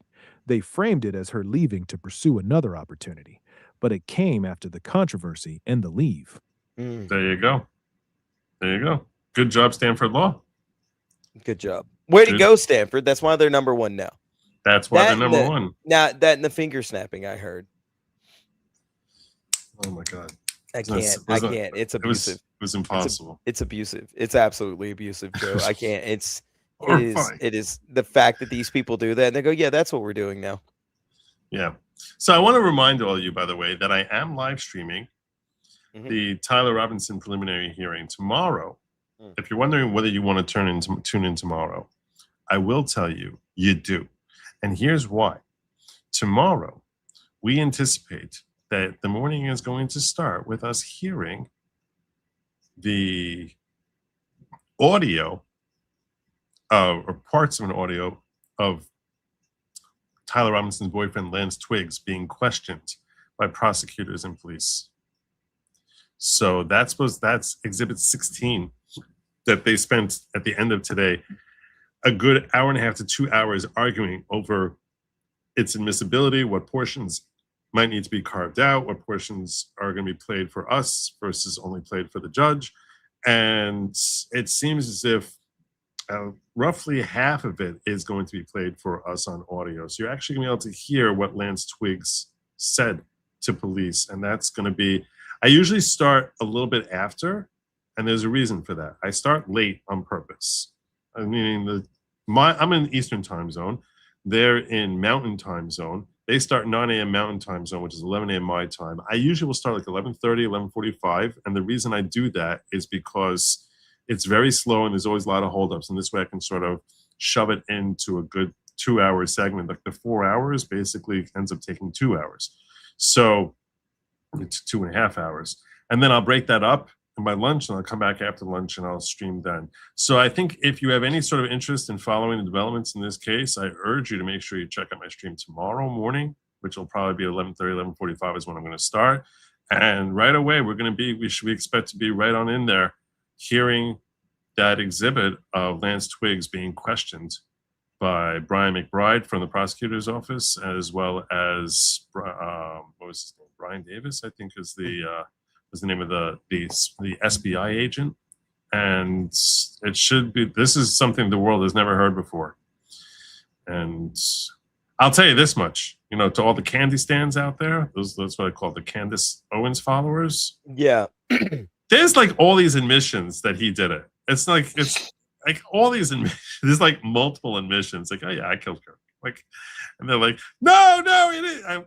It's like, just stop. What about the bullet on the unfired bullet on the another roof? Yeah, okay, it was an unfired bullet on another roof. What? That wasn't what killed Kirk. An unfired bullet. Yeah, I heard you go over that this morning. Yeah. Kind of by definition. Well, this afternoon. You know how you know he wasn't killed by an unfired bullet? Because it was never fired. Nah, that's not how ballistics works, Joe. What are you going on about? That's one way, I don't know. I'm not the gun expert. What if he threw that bullet and it ricocheted back? In the casing and everything. Mm-hmm. You don't know that. You don't know how fast the army had on him. You just don't know. You really don't. Yeah. You really don't know. Anyway, so that's going to be tomorrow morning. You'll find that at goodlogic.locals.com. My co-host over here is going to tell you where you can find him. Oh, I do a show every Friday through Sunday and sometimes in the middle of the week called FFS Cast. You can go. Not SS. Not FFSS. It's not yet. We will get there one day. But no, you can come watch us. We make funny things and do funny stuff from time to time. And if you enjoy it, you can come by and say hi. We've got a lot of you guys that have been coming over there and enjoying the lore of the people that we cover. So hope to see you there. Yeah, and as for me, I can just tell you that I tend to close out my show with making sure that my audience is on the same page as I am and understanding that you really need to stay away from lab meat. Why should they stay away from lab meat?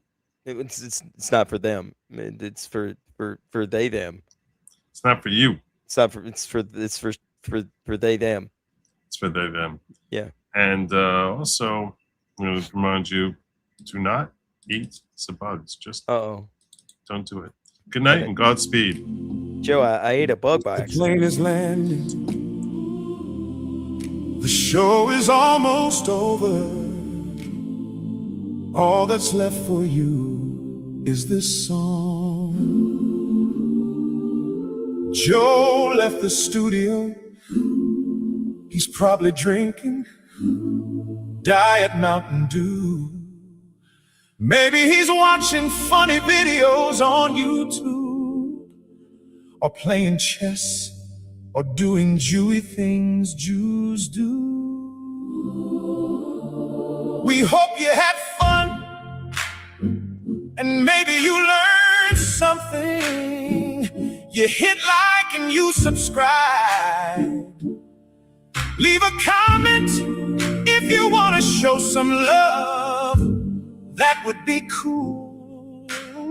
You can be cool. Leaving comments is cool. So till next time, please be sure to stay away from lab meat. It was never meant for you. It's meant for they or them or comrades, sparkle hugs. And most importantly, do not eat Z-bugs. Good night and Godspeed. Good night and Godspeed.